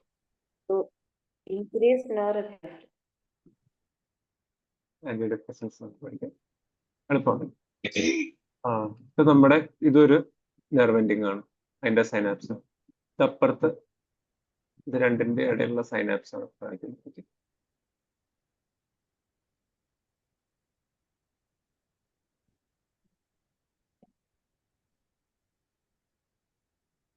രണ്ട് നെർവിന്റെ ഇടയിലുള്ള സൈനാപ്സ് ആണ് കാണിക്കുന്നത്. ഇതിന്റെ ഇടയിൽ നോറെപ്പിനെഫ്രിന്റെ അളവ് കുറവല്ലേ. യൂഷ്വലി ഇവിടെ നോറെപ്പിനെഫ്രിൻ ഉണ്ട്, ഇവിടെ സെറോട്ടോണിൻ ഉണ്ട്. ഇത് യൂഷ്വലി എന്ത് ചെയ്യും? ഈ സൈനാപ്സിൽ കുറവായതാണ് നമ്മുടെ പ്രശ്നം, ഇത് രണ്ടിന്റെ ഇടയിൽ കുറവായതാണ് പ്രശ്നം. യൂഷ്വലി ഇത് ഇവിടെ പോയിട്ട് ബൈൻഡ് ചെയ്ത് കഴിഞ്ഞു കഴിഞ്ഞാൽ ബാക്കിയുള്ള സെറോട്ടോണിനെ നമ്മൾ ഇവിടെ റീഅബ്സോർബ് ചെയ്യും. ബാക്കിയുള്ള നോറെപ്പിനെഫ്രിനെ ഇത് സ്റ്റിമുലേറ്റ് ചെയ്ത് ഇവിടെ നിന്നാണ് നോറെപ്പിനെഫ്രിൻ റിലീസ് ചെയ്ത്, ഇവിടെ നിന്നാണ് സെറോട്ടോണിൻ റിലീസ് ചെയ്തത്. പക്ഷെ കുറച്ച് നേരം കഴിയുമ്പോൾ ഇത് റീസൈക്കിൾ ചെയ്തിട്ട് പിന്നിലേക്ക് പോകും. ഇത് റീസൈക്കിൾ ചെയ്യുന്ന ഇവിടെ ഒരു ട്രാൻസ്പോർട്ടർ ഉണ്ട്, ഇതിനെ വിളിക്കുന്നതാണ് NET. NET എന്ന് പറഞ്ഞ ഇവിടെയുള്ള ഒരു ട്രാൻസ്പോർട്ടർ ആണ്, ഇതിനുള്ളിലേക്ക് വലിക്കുന്ന ട്രാൻസ്പോർട്ടർ. ഈ NET എന്ന് പറഞ്ഞു കഴിഞ്ഞാൽ ഇതിന്റെ ഫുൾ ഫോം ആണ് നോറെപ്പിനെഫ്രിൻ ട്രാൻസ്പോർട്ടർ. സെറോട്ടോണിന്റെ പിന്നിലേക്ക് റീസൈക്കിൾ ചെയ്യുന്ന ട്രാൻസ്പോർട്ടറിന്റെ പേരാണ് SCRT, serotonin transporter. Serotonin transporter കേട്ടോ, സെറോട്ടോണിൻ ട്രാൻസ്പോർട്ടർ നെറ്റ്. അപ്പൊ നമുക്ക് ഒരാൾക്ക് ഒരു ഡിപ്രഷൻ, നമുക്ക് ആളുടെ സിംറ്റംസ് കുറയ്ക്കണമെങ്കിൽ നമ്മൾ ഈ NET-നെയും SCRT-നെയും ബ്ലോക്ക് ചെയ്താൽ പോരെ അല്ലെ? NET-നെയും SCRT-നെയും ബ്ലോക്ക് ചെയ്താൽ മതി. അപ്പോ അതാണ് നമ്മുടെ ആന്റി ഡിപ്രസൻസ് ചെയ്യുന്നത്. ആന്റി ഡിപ്രസൻസിൽ നമുക്ക് NET-നെയും SCRT-നെയും ബ്ലോക്ക് ചെയ്യുന്ന ഒരു ഡ്രഗ് ഉണ്ട്. ഫസ്റ്റ് ക്ലാസ് ആണ് ട്രൈ സൈക്ലിക് ആന്റി ഡിപ്രസൻസ്. എന്താണ് tricyclic antidepressants? Okay. പിന്നെ അടുത്തൊരു ക്ലാസ് ഉണ്ട്, അതാണ് selective serotonin norepinephrine reuptake inhibitor. Okay, എന്തായിരുന്നു ഫുൾ ഫോം എന്ന് പറഞ്ഞു? Selective serotonin norepinephrine reuptake inhibitor. Okay അല്ലെ? എളുപ്പമല്ല. അപ്പോ TCAയും ഇതും രണ്ടിന്റെ മെക്കാനിസം ആക്ച്വലി സെയിം ആണ്. TC എന്ത് ചെയ്യും? നോർഎപ്പിനെഫ്രിൻ ട്രാൻസ്പോർട്ടറിനെ ഇൻഹിബിറ്റ് ചെയ്യും, നെറ്റിനെ ഇൻഹിബിറ്റ് ചെയ്യും, SCRT-നെ ഇൻഹിബിറ്റ് ചെയ്യും, രണ്ട് ട്രാൻസ്പോർട്ടറിനെ ഇൻഹിബിറ്റ് ചെയ്യും. ഇവിടെയും ചെയ്യുന്നത് അത് തന്നെയാണ്, SCRT-നെയും നെറ്റിനെയും ഇൻഹിബിറ്റ് ചെയ്യുന്നതാണ് ഇവിടെയും ചെയ്യുന്നത് കേട്ടോ. രണ്ടിന്റെയും മെക്കാനിസം സെയിം ആണ്, പക്ഷെ ഒരു വ്യത്യാസമുണ്ട്. ഇത് ഫസ്റ്റ് നമ്മൾ കണ്ടുപിടിച്ച ഡ്രഗ്സ് ആയിരുന്നു TCA. TCAയുടെ കുറച്ച് എക്സാമ്പിൾസ് ഒന്ന് പറയാമോ ആർക്കെങ്കിലും? TCAയുടെ എക്സാമ്പിൾസ് ആണ് അമിട്രിപ്റ്റിലിൻ, നോർട്രിപ്റ്റിലിൻ, കേട്ടിട്ടില്ല? അമിട്രിപ്റ്റിലിൻ, നോർട്രിപ്റ്റിലിൻ, ഇമിപ്രമിൻ. ക്ലോമിപ്രമീൻ, വെരി ഗുഡ്. ബെസിപ്രമീൻ, ഇമിപ്രമിൻ, ക്ലോമിപ്രമിൻ എക്സെട്ര. അപ്പോ ഇനി SSRI-യുടെ പേരെന്ന് പറയാമോ? SSRI-യുടെ സാറിന്റെ പേരാണ് വെൻലാഫാക്സിൻ, ഡുലോക്സെറ്റിൻ എക്സെട്ര. സെർട്രാലിൻ. സെർട്രാലിൻ ഇതിലല്ല വരെ, സെർട്രാലിൻ SSRI-ലാണ് വരിക. This is SNRI, selective serotonin norepinephrine inhibitor. ഇത് രണ്ടും മെക്കാനിസം സെയിം ആണെങ്കിൽ ഇത് രണ്ടിനും പേരെന്താണ് വ്യത്യാസം? ഈ TC എന്ന് പറഞ്ഞാൽ നമ്മൾ ഫസ്റ്റ് കണ്ടുപിടിച്ച ഡ്രഗ്സ് ആയിരുന്നു. പക്ഷെ TCക്ക് ഒരു പ്രശ്നമുണ്ട്, സെലക്റ്റീവ് അല്ല. ഇവിടുത്തെ പേരെന്താണ്? SSRI-യുടെ പേരെന്താണ്? Selective serotonin norepinephrine reuptake inhibitor എന്നാണ്. പക്ഷെ TCA സെലക്റ്റീവ് അല്ല. NET-നെ ഇൻഹിബിറ്റ് ചെയ്യും, SCRT-നെ ഇൻഹിബിറ്റ് ചെയ്യും. ഇത് കൂടാതെ തന്നെ α1-നെ ഇൻഹിബിറ്റ് ചെയ്യും, നമ്മൾ നേരത്തെ പഠിച്ച മാതിരി H1-നെ ഇൻഹിബിറ്റ് ചെയ്യും, ടിപ്പിക്കൽ ആന്റിസൈക്കോട്ടിക്സിൽ പഠിച്ചില്ലേ അതേമാതിരി തന്നെ M-നെ ഇൻഹിബിറ്റ് ചെയ്യും, മസ്കാർണിക് റിസപ്റ്റേഴ്സിനെ ഇൻഹിബിറ്റ് ചെയ്യും. അപ്പൊ അതാണ് TCAയുടെ പ്രശ്നം, സെലക്റ്റീവ് അല്ല. NET-നെയും SCRT-നെയും ഇൻഹിബിറ്റ് ചെയ്യുന്നുണ്ട്, അത് കൂടാതെ തന്നെ α1, H1, M ഇതിനെല്ലാത്തിനും ഇൻഹിബിറ്റ് ചെയ്യുന്നുണ്ട് കേട്ടോ. അപ്പൊ α1-നെ ഇൻഹിബിറ്റ് ചെയ്ത എന്താ പ്രശ്നം?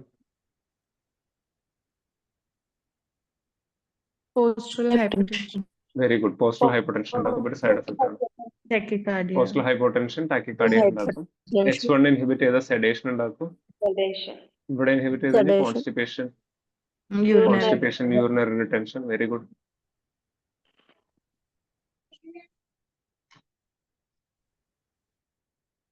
ഓക്കെ, അപ്പൊ അതാണ് ഇതിന്റെ സൈഡ് എഫക്ട്സ്, TCAയുടെ സൈഡ് എഫക്ട്സ്. TCA കഴിക്കുമ്പോൾ നമുക്ക് വെയിറ്റ് ഗെയിനും വരാം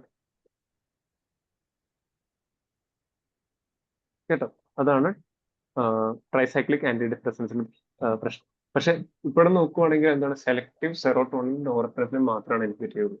അപ്പൊ വെൻലാഫാക്സിനും ഡുലോക്സെറ്റിനാണ് എക്സാമ്പിൾസ്. പക്ഷെ ഇത് കഴിക്കുമ്പോൾ മെയിൻ പ്രശ്നം വരുന്നത് ഒരു സെക്ഷൽ ഡിസ്ഫങ്ഷൻ ആണ് വരാൻ ചാൻസ്. സെക്ഷൽ ഡിസ്ഫങ്ഷൻ എന്ന് പറഞ്ഞു കഴിഞ്ഞാൽ ലോസ് ഓഫ് ലിബിഡോ, സെക്സിനോടുള്ള ഇൻട്രസ്റ്റ് ഒക്കെ കുറയുന്നു, ലിബിഡോ കുറയുന്നു. ചിലവർക്ക് ഇറക്ടൈൽ ഡിസ്ഫങ്ഷൻ മാതിരി പറയാറുണ്ട്, റിട്രോഗ്രേഡ് ഇജാക്കുലേഷൻ പറയാറുണ്ട്. സെക്ഷൽ ഡിസ്ഫങ്ഷൻ ഉണ്ടാവും ഇത് കഴിക്കുന്നത്. ഓക്കെ, ഇനി തന്നെ അടുത്തൊരു ഡ്രഗ് ആണ് നമ്മൾ പഠിച്ചു, TCA ട്രൈസൈക്ലിക് ആന്റി ഡിപ്രസൻസ് പഠിച്ചു, SSRI പഠിച്ചു.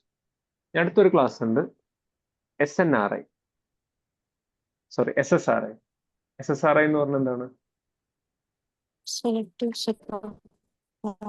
Selective serotonin serotonin receptor Reuptake inhibitor. inhibitors. Selective serotonin reuptake inhibitors. ഇതിൽ സെറോട്ടോണിന്റെ മാത്രം ബ്ലോക്ക് ചെയ്യുള്ളൂ, SCRT മാത്രം ബ്ലോക്ക് ചെയ്യുള്ളൂ. ഇതിന്റെ എക്സാമ്പിൾസ് എന്താണ്? ഇവിടെയാണ് നമ്മുടെ വെരി ഗുഡ്, ഫ്ലൂഓക്സെറ്റിൻ, സിക്ലോപ്രാം, citalopram, escitalopram, very good, sertraline use ചെയ്യുന്നു. ഓക്കെ, അപ്പോ ഇത് SCRT ഇൻഹിബിറ്റ് ചെയ്യുന്നത്. ഓക്കെ, ഇതിലും എന്താണ് സെക്ഷൽ സൈഡ് എഫക്ട്സ് ഉണ്ടാവും. പക്ഷേ ഈ സെക്ഷൽ സൈഡ് എഫക്ട്സ് നമുക്കൊരു യൂസ്ഫുൾ ആയിട്ടുള്ള രീതിയിലും എടുക്കാറുണ്ട്. ചില ആൾക്കാർക്ക് ഒരു സംഭവമാണ് പ്രീ മെച്വർ ഇജാക്കുലേഷൻ എന്ന് പറഞ്ഞ സംഭവം. പ്രീ മെച്വർ ഇജാക്കുലേഷൻ, പെട്ടെന്ന് മെയിൽസിൽ ഓർഗാസം വരുന്ന ഒരു അവസ്ഥയാണ് പ്രീ മെച്വർ ഇജാക്കുലേഷൻ. അപ്പൊ നമ്മൾ SSRI എടുക്കുന്ന സമയത്ത് ഒന്നാമത് യൂഷ്വലി പ്രീ മെച്വർ ഇജാക്കുലേഷന്റെ ഇത് കുറയും, അതായത് കുറച്ചും കൂടി ലാസ്റ്റ് ലോങ് ചെയ്യാനായിട്ട് സഹായിക്കും. അപ്പൊ അതിനാണ് SSRI അതിന്റെ ട്രീറ്റ്മെന്റ് ആയിട്ട് യൂസ് ചെയ്യാറുള്ളത്. ബേസിക്കലി അതൊരു സൈഡ് എഫക്റ്റ് ആണ്, പക്ഷെ നമ്മൾ സൈഡ് എഫക്റ്റിനെ ഒരു യൂസ്ഫുൾ സംഭവത്തിലാക്കിയിട്ട് എടുക്കും. ഓക്കെ, ഇനി പിന്നെ ഒരു ക്ലാസ് ഓഫ് ഡ്രഗ്സും കൂടി ഉണ്ട്. അതിന്റെ പേരാണ് MAO inhibitors. MAOA, MAO A inhibitors. MAO A inhibitors എന്ന് പറഞ്ഞു കഴിഞ്ഞാൽ monoamine oxidase inhibitors, oxidase A inhibitors. ഇതിന്റെ പേരെന്താണ്? മൊക്ലോബിമൈഡും ക്ലോറിസിലും. അപ്പോ ഈ മാവോ എ ഇൻഹിബിറ്റേഴ്സ് എടുക്കുന്ന പേഷ്യൻസിനോട് നമ്മൾ എന്താണ് പറയാറുള്ളത്? ഒരു പ്രത്യേക ഒരു കാര്യം പറയും മാവോ ഇൻഹിബിറ്റേഴ്സ് എടുക്കുന്ന ആൾക്കാരോട്. എന്താണെന്ന് അറിയാം? Yes, very good. Tyramine rich food. Tyramine rich food. Tyramine rich food എന്തൊക്കെയാണ്? വൈൻ, ചീസ്, പഴകിയ മീറ്റ്, ടോഫു, പിക്കിൾസ്, ഇങ്ങനെ പ്രിസർവ്ഡ് ഫുഡ്സിലൊക്കെയാണ് ടൈറമിൻ വളരെ കൂടുതലുള്ളത്. ഇത് നമ്മൾ കൂടെ കഴിക്കരുതെന്ന് പറയും. കാരണം എന്താണ്? ഈ ടൈറമിൻ യൂഷ്വലി നമ്മുടെ ഇൻഡസ്റ്റൈനിലാണ് ഉള്ളത്, നമ്മുടെ ഗട്ടിലുണ്ടാവും. ഈ ടൈറമിൻ യൂഷ്വലി മെറ്റബോളൈസ് ചെയ്തിട്ട് എന്തായി മാറും? MAOA വെച്ചിട്ട് മെറ്റബോളൈസ് ചെയ്തിട്ട് ടൈറമിൻ ഇല്ലാണ്ടായി പോകണം, മെറ്റബോളൈസ് ചെയ്ത് പോകണം. ഓക്കെ, ടൈറമിൻ മെറ്റബോളൈസ് ചെയ്ത് പോകണം. പക്ഷേ നമ്മൾ മാവോ എ ഇൻഹിബിറ്റേഴ്സ് കൊടുക്കുമ്പോൾ എന്താവും? ടൈറമിന്റെ അളവ് കൂടും. ടൈറമിന്റെ അളവ് കൂടി കഴിഞ്ഞാൽ ടൈറമിൻ ഇത് ഭയങ്കര പൊട്ടന്റ് ആണ്. ഇത് ചെന്നിട്ട് ബ്ലഡ് വെസലില് ബ്ലഡിൽ കൂടെ കയറിയിട്ട് എന്തുണ്ടാക്കുന്ന വെച്ച് കഴിഞ്ഞാൽ ഹാർട്ട് റേറ്റ് വളരെയായിട്ട് കൂട്ടും, BP കൂട്ടും. അപ്പൊ ഇങ്ങനെ വന്നു കഴിഞ്ഞാൽ എന്തുണ്ടാവും? സ്ട്രോക്ക് ഉണ്ടാവാൻ ചാൻസ് കൂടുതലാണ്, MI ഉണ്ടാവാനുള്ള ചാൻസ് ഉണ്ട്. അപ്പൊ ഇതിനെയാണ് നമ്മൾ എന്ത് വിളിക്കുന്നത്? ചീസ് റിയാക്ഷൻ എന്ന് വിളിക്കുന്നത്. Cheese reaction. Okay, cheese reaction എന്താണ്? MAOA ഇൻഹിബിറ്റേഴ്സ് കൊടുക്കുമ്പോൾ എന്തുണ്ടാവും? ടൈറമിൻ റിച്ച് ഫുഡ് പേഷ്യന്റ് കഴിക്കുകയാണെങ്കിൽ ഓൾറെഡി ഉള്ള അളവിനെക്കാട്ടും കൂടുതൽ ടൈറമിന്റെ അളവ് കൂടുന്നു, BP കൂടുന്നു, ഹാർട്ട് റേറ്റ് കൂടുന്നു, സ്ട്രോക്ക് വരാനുള്ള ചാൻസ് കൂടുന്നു, MI വരാനുള്ള ചാൻസ് കൂടുന്നു. അതാണ് നമ്മൾ ചീസ് റിയാക്ഷൻ എന്ന് വിളിക്കുന്നത്. ഓക്കെ, ഇനി നമുക്ക് കുറച്ച് എറ്റിപ്പിക്കൽ ഡ്രഗ്സ് ഉണ്ട്. കുറച്ച് എറ്റിപ്പിക്കൽ ഡ്രഗ്സ് ഉണ്ട്. അതിൽ വരുന്നതാണ് മിയാൻ സെറിൻ, ബ്യൂപ്രോപിയോൺ, മെർട്ടാസെപ്പിൻ എന്നൊക്കെ പറയുന്നത്.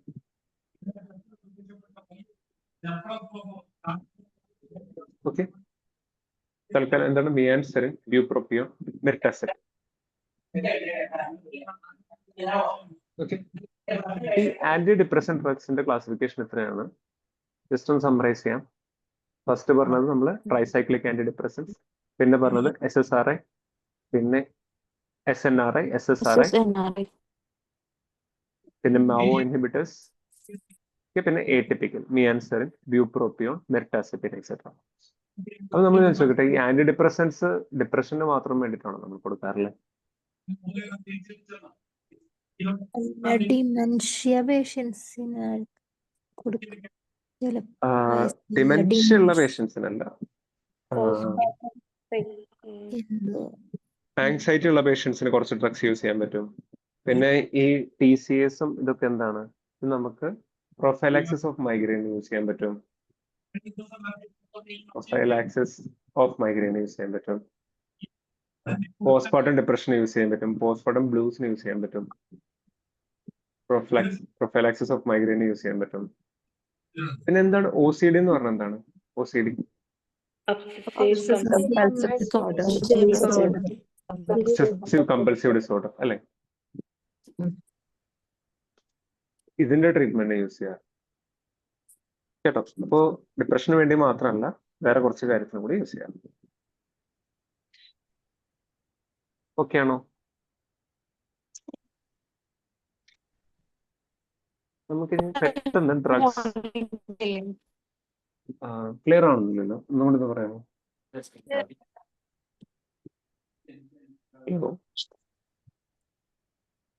എന്തെങ്കിലും പറഞ്ഞായിരുന്നു? നമുക്ക് അടുത്ത ടോപ്പിക്കിലേക്ക് പോകും. പെട്ടെന്ന് drugs for the treatment of bipolar affective disorder എന്നുള്ള ഡ്രഗ്സ് നമുക്ക് നോക്കാം. ബൈപോളർ ഡിസോർഡർ നമ്മൾ എന്തൊക്കെയാണ് മെയിൻ കൊടുക്കാനുള്ള ഡ്രഗ് എന്താണ്?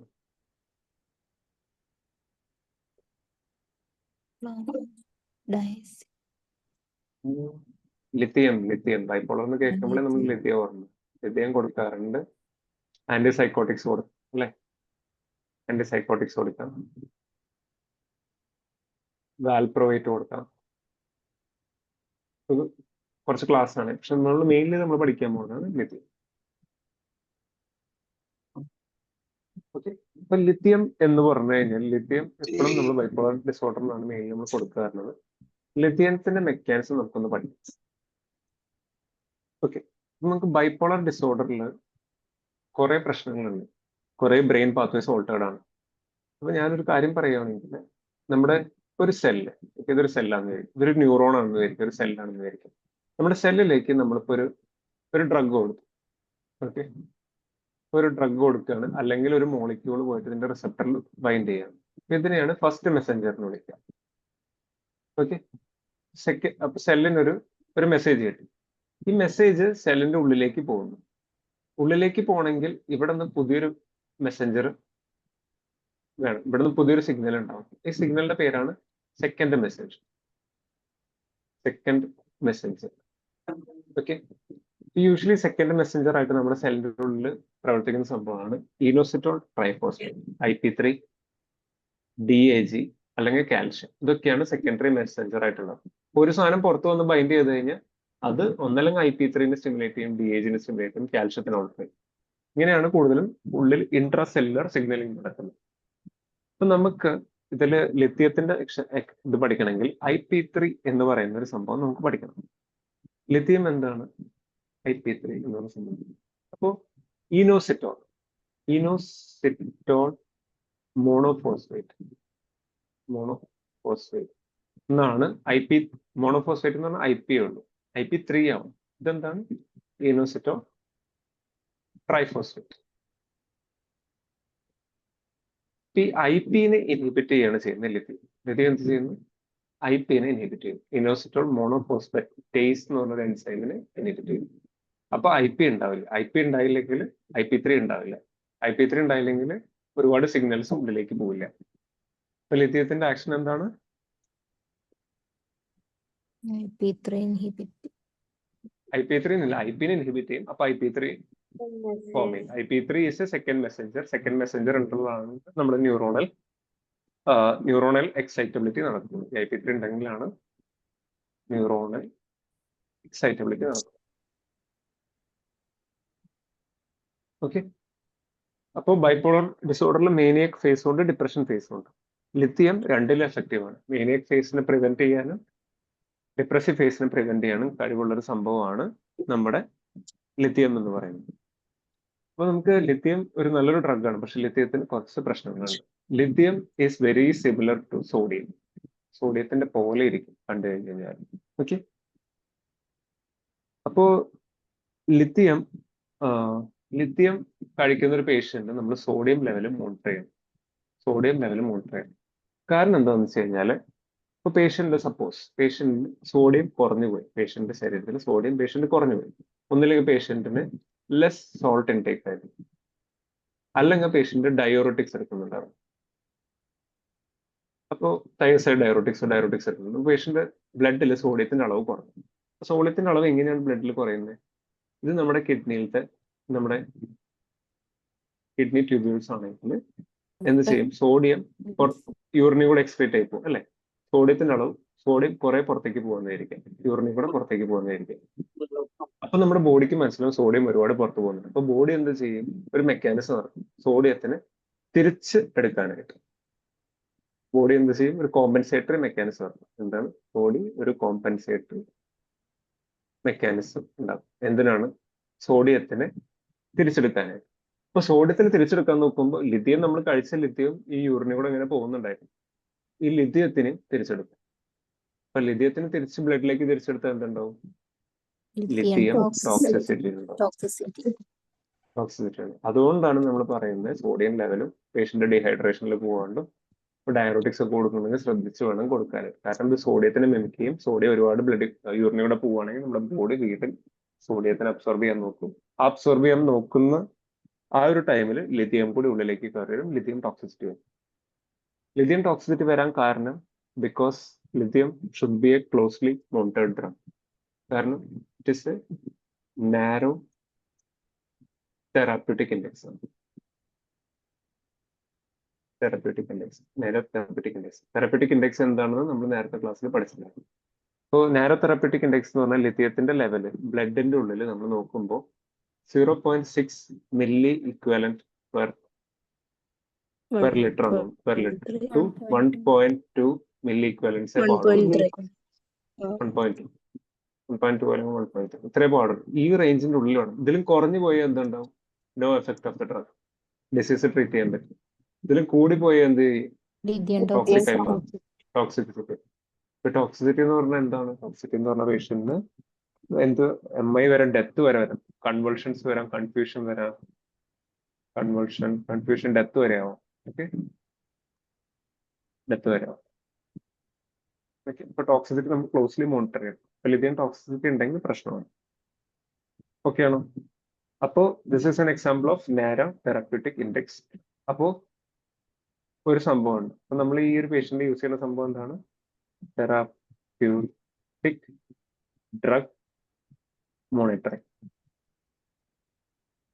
Therapeutic drug monitoring, TDM. ഇത് ഇമ്പോർട്ടൻറ്റ് ക്വസ്റ്റൻ ആണ്. TDM എന്ന് പറഞ്ഞു കഴിഞ്ഞാൽ TDM is used for mainly narrow therapeutic index drugs. അപ്പോൾ ഇവർക്ക് എന്താ ചെയ്യുക? ലിഥിയം കഴിച്ചതിന് ശേഷം 12 അവർ കഴിഞ്ഞിട്ട് നമ്മൾ ബ്ലഡ് സാമ്പിൾ എടുക്കുന്നു. ബ്ലഡ് സാമ്പിളിൽ നിന്ന് നമ്മൾ എന്ത് ചെയ്യുന്നു? ലിഥിയത്തിന്റെ ലെവൽ എസ്റ്റിമേറ്റ് ചെയ്യണം. അത് യൂസ് ചെയ്യാനായിട്ട് ലിഥിയത്തിന്റെ ലെവൽ കണ്ടുപിടിക്കാൻ എളുപ്പമല്ല. അതുകൊണ്ട് നമ്മൾ എന്ത് യൂസ് ചെയ്യും? Flame spectrometry, atomic absorption, spectrometry, ഇതൊക്കെയാണ് നമുക്ക് യൂസ് ചെയ്യാൻ പറ്റും. എന്നിട്ട് നമ്മൾ ലെവൽ കണ്ടെത്തും. കേട്ടോ? What are the examples of drugs which require therapeutic drug monitoring? ഒന്ന് ലിഥിയം, പിന്നെ ഡിജോക്സിൻ, തിയോഫൈലിൻ, ഇതൊക്കെ നാരോ തെറാപ്യൂട്ടിക് ഇൻഡെക്സ് ഡ്രഗാണ്. ഇതിനൊക്കെ നമ്മൾ തെറാപ്യൂട്ടിക് ഡ്രഗ് മോണിറ്ററിംഗ് യൂസ് ചെയ്യും.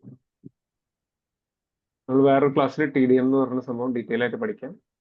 പക്ഷെ ലിഥിയത്തിന്റെ കാര്യത്തിൽ ശ്രദ്ധിക്കേണ്ട ഒരു കാര്യമാണ്. കേട്ടോ? ലിഥിയത്തിന് വേറൊരു ഇമ്പോർട്ടൻറ്റ് സൈഡ് എഫക്ട് ഉണ്ടാക്കും. ലിഥിയം എന്ന് പറയുന്ന ഒരു ഡ്രഗ്, ലിഥിയം ആക്ച്വലി നമ്മൾ നേരത്തെ പഠിച്ചായിരുന്നു നമ്മുടെ കിഡ്നി,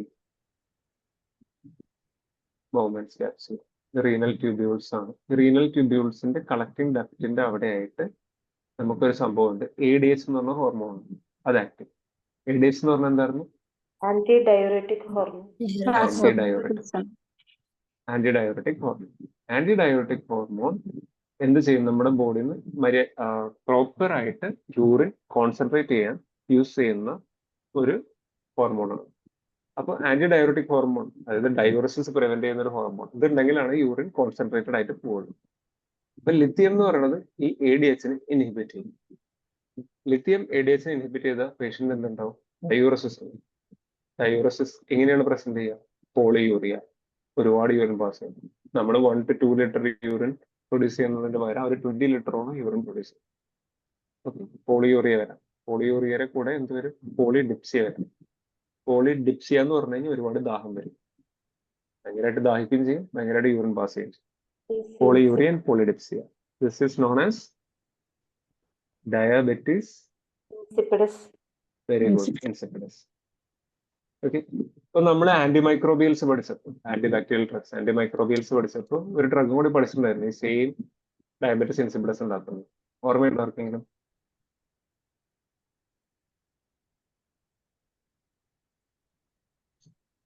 ഒന്ന് ആലോചിച്ച് നോക്കെ. Antimicrobial drugs which causes diabetes insipidus. നോക്കിയിട്ടൊന്ന് പറയണേ. Glyburide. Glyburide antidiabetic drug അല്ലേ?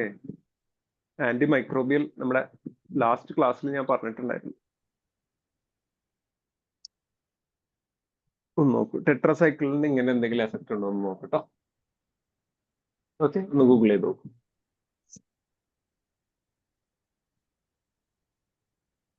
ഓക്കെ, പിന്നെ ലിഥിയം കഴിക്കുമ്പോൾ ഒരു പ്രശ്നം കൂടെ ഉണ്ട്. Lithium inhibit the release of T3. T3 and T4 thyroid ഹോർമോൺസിന്റെ റിലീസിനെ ഇൻഹിബിറ്റ് ചെയ്യും. പിന്നെ lithium can also decrease WBC count. അപ്പൊ ലിഥിയം കഴിക്കുന്ന ഒരു പേഷ്യന്റ് നമ്മൾ എന്തൊക്കെയാണ് മോണിറ്റർ ചെയ്യേണ്ടത്? തൈറോയ്ഡ് ഹോർമോൺ നോക്കണം, ഓക്കെ, തൈറോയ്ഡ് പ്രൊഫൈൽ count, നോക്കണം, തൈറോയ്ഡ് നോക്കണം, sodium ബ്ലഡ് കൗണ്ട് നോക്കണം. നോക്കണം, സോഡിയം, സോഡിയം പൊട്ടാസ്യം ലെവൽസ് ഒക്കെ നോക്കണം അല്ലെ? പിന്നെ ലിഥിയം. പിന്നെ ലിഥിയം ലെവൽസ് ടോക്സിസിറ്റി ഉണ്ടോ എന്ന് മോണിറ്റർ ചെയ്യണം. ഓക്കെ, ലിഥിയം ലെവൽസ് മോണിറ്റർ ചെയ്യണം. ഈ തെറാപ്യൂട്ടിക് ഡ്രഗ് മോണിറ്ററിംഗ് പഠിച്ചല്ലോ നമ്മൾ. തെറാപ്യൂട്ടിക് ഡ്രഗ് മോണിറ്ററിംഗിൽ നമ്മൾ ലിഥിയം ലെവൽ മോണിറ്റർ ചെയ്യണം നമ്മൾ പഠിച്ചു അല്ലേ? അപ്പോ ഇപ്പൊ ഞാൻ പറഞ്ഞത് ബ്ലഡ് സാമ്പിൾ എടുക്കുന്ന കാര്യമല്ല പറഞ്ഞേ. പക്ഷെ ഇപ്പൊ പുതിയൊരു മെത്തേഡ് ഉണ്ട്. ലിഥിയം എന്ന് പറയുന്ന സംഭവം ബ്ലഡിൽ മാത്രമല്ല സലൈവയിലും കൂടി സെക്രേറ്റ് ചെയ്യുന്നത്. പക്ഷെ സലൈവയിൽ ഒരു 30 to 40% കുറവ് ലെവലിലാണ് കാണിക്കുക. ഓക്കെ, അപ്പൊ നമുക്ക് സലൈവ എടുത്തിട്ടും സെയിം ടെസ്റ്റ് ചെയ്യാൻ പറ്റും. ഓക്കെ, പക്ഷെ ബ്ലഡ് സാമ്പിൾ ആണ് ഗോൾഡ് സ്റ്റാൻഡേർഡ്. പക്ഷെ സലൈവ എടുത്തിട്ടും ചെയ്യാൻ പറ്റും. ക്ലിയർ ആണോ? Yes, sir. ഓക്കെ, വേറെ എന്തെങ്കിലും ഡൗട്ട് ഉണ്ടോ? അതാണ് മെറ്റാലിക് ടേസ്റ്റ് വരുന്നത്. ലിഥിയം ഒരു മെറ്റൽ ആണല്ലോ, ലിഥിയത്തിന് മെറ്റാലിക് ടേസ്റ്റ് വരാം കേട്ടോ.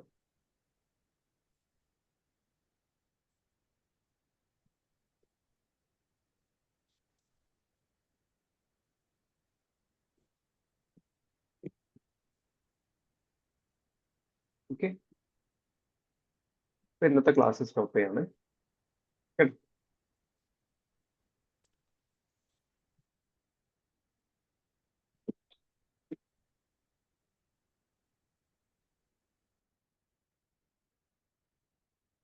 Thank you, sir.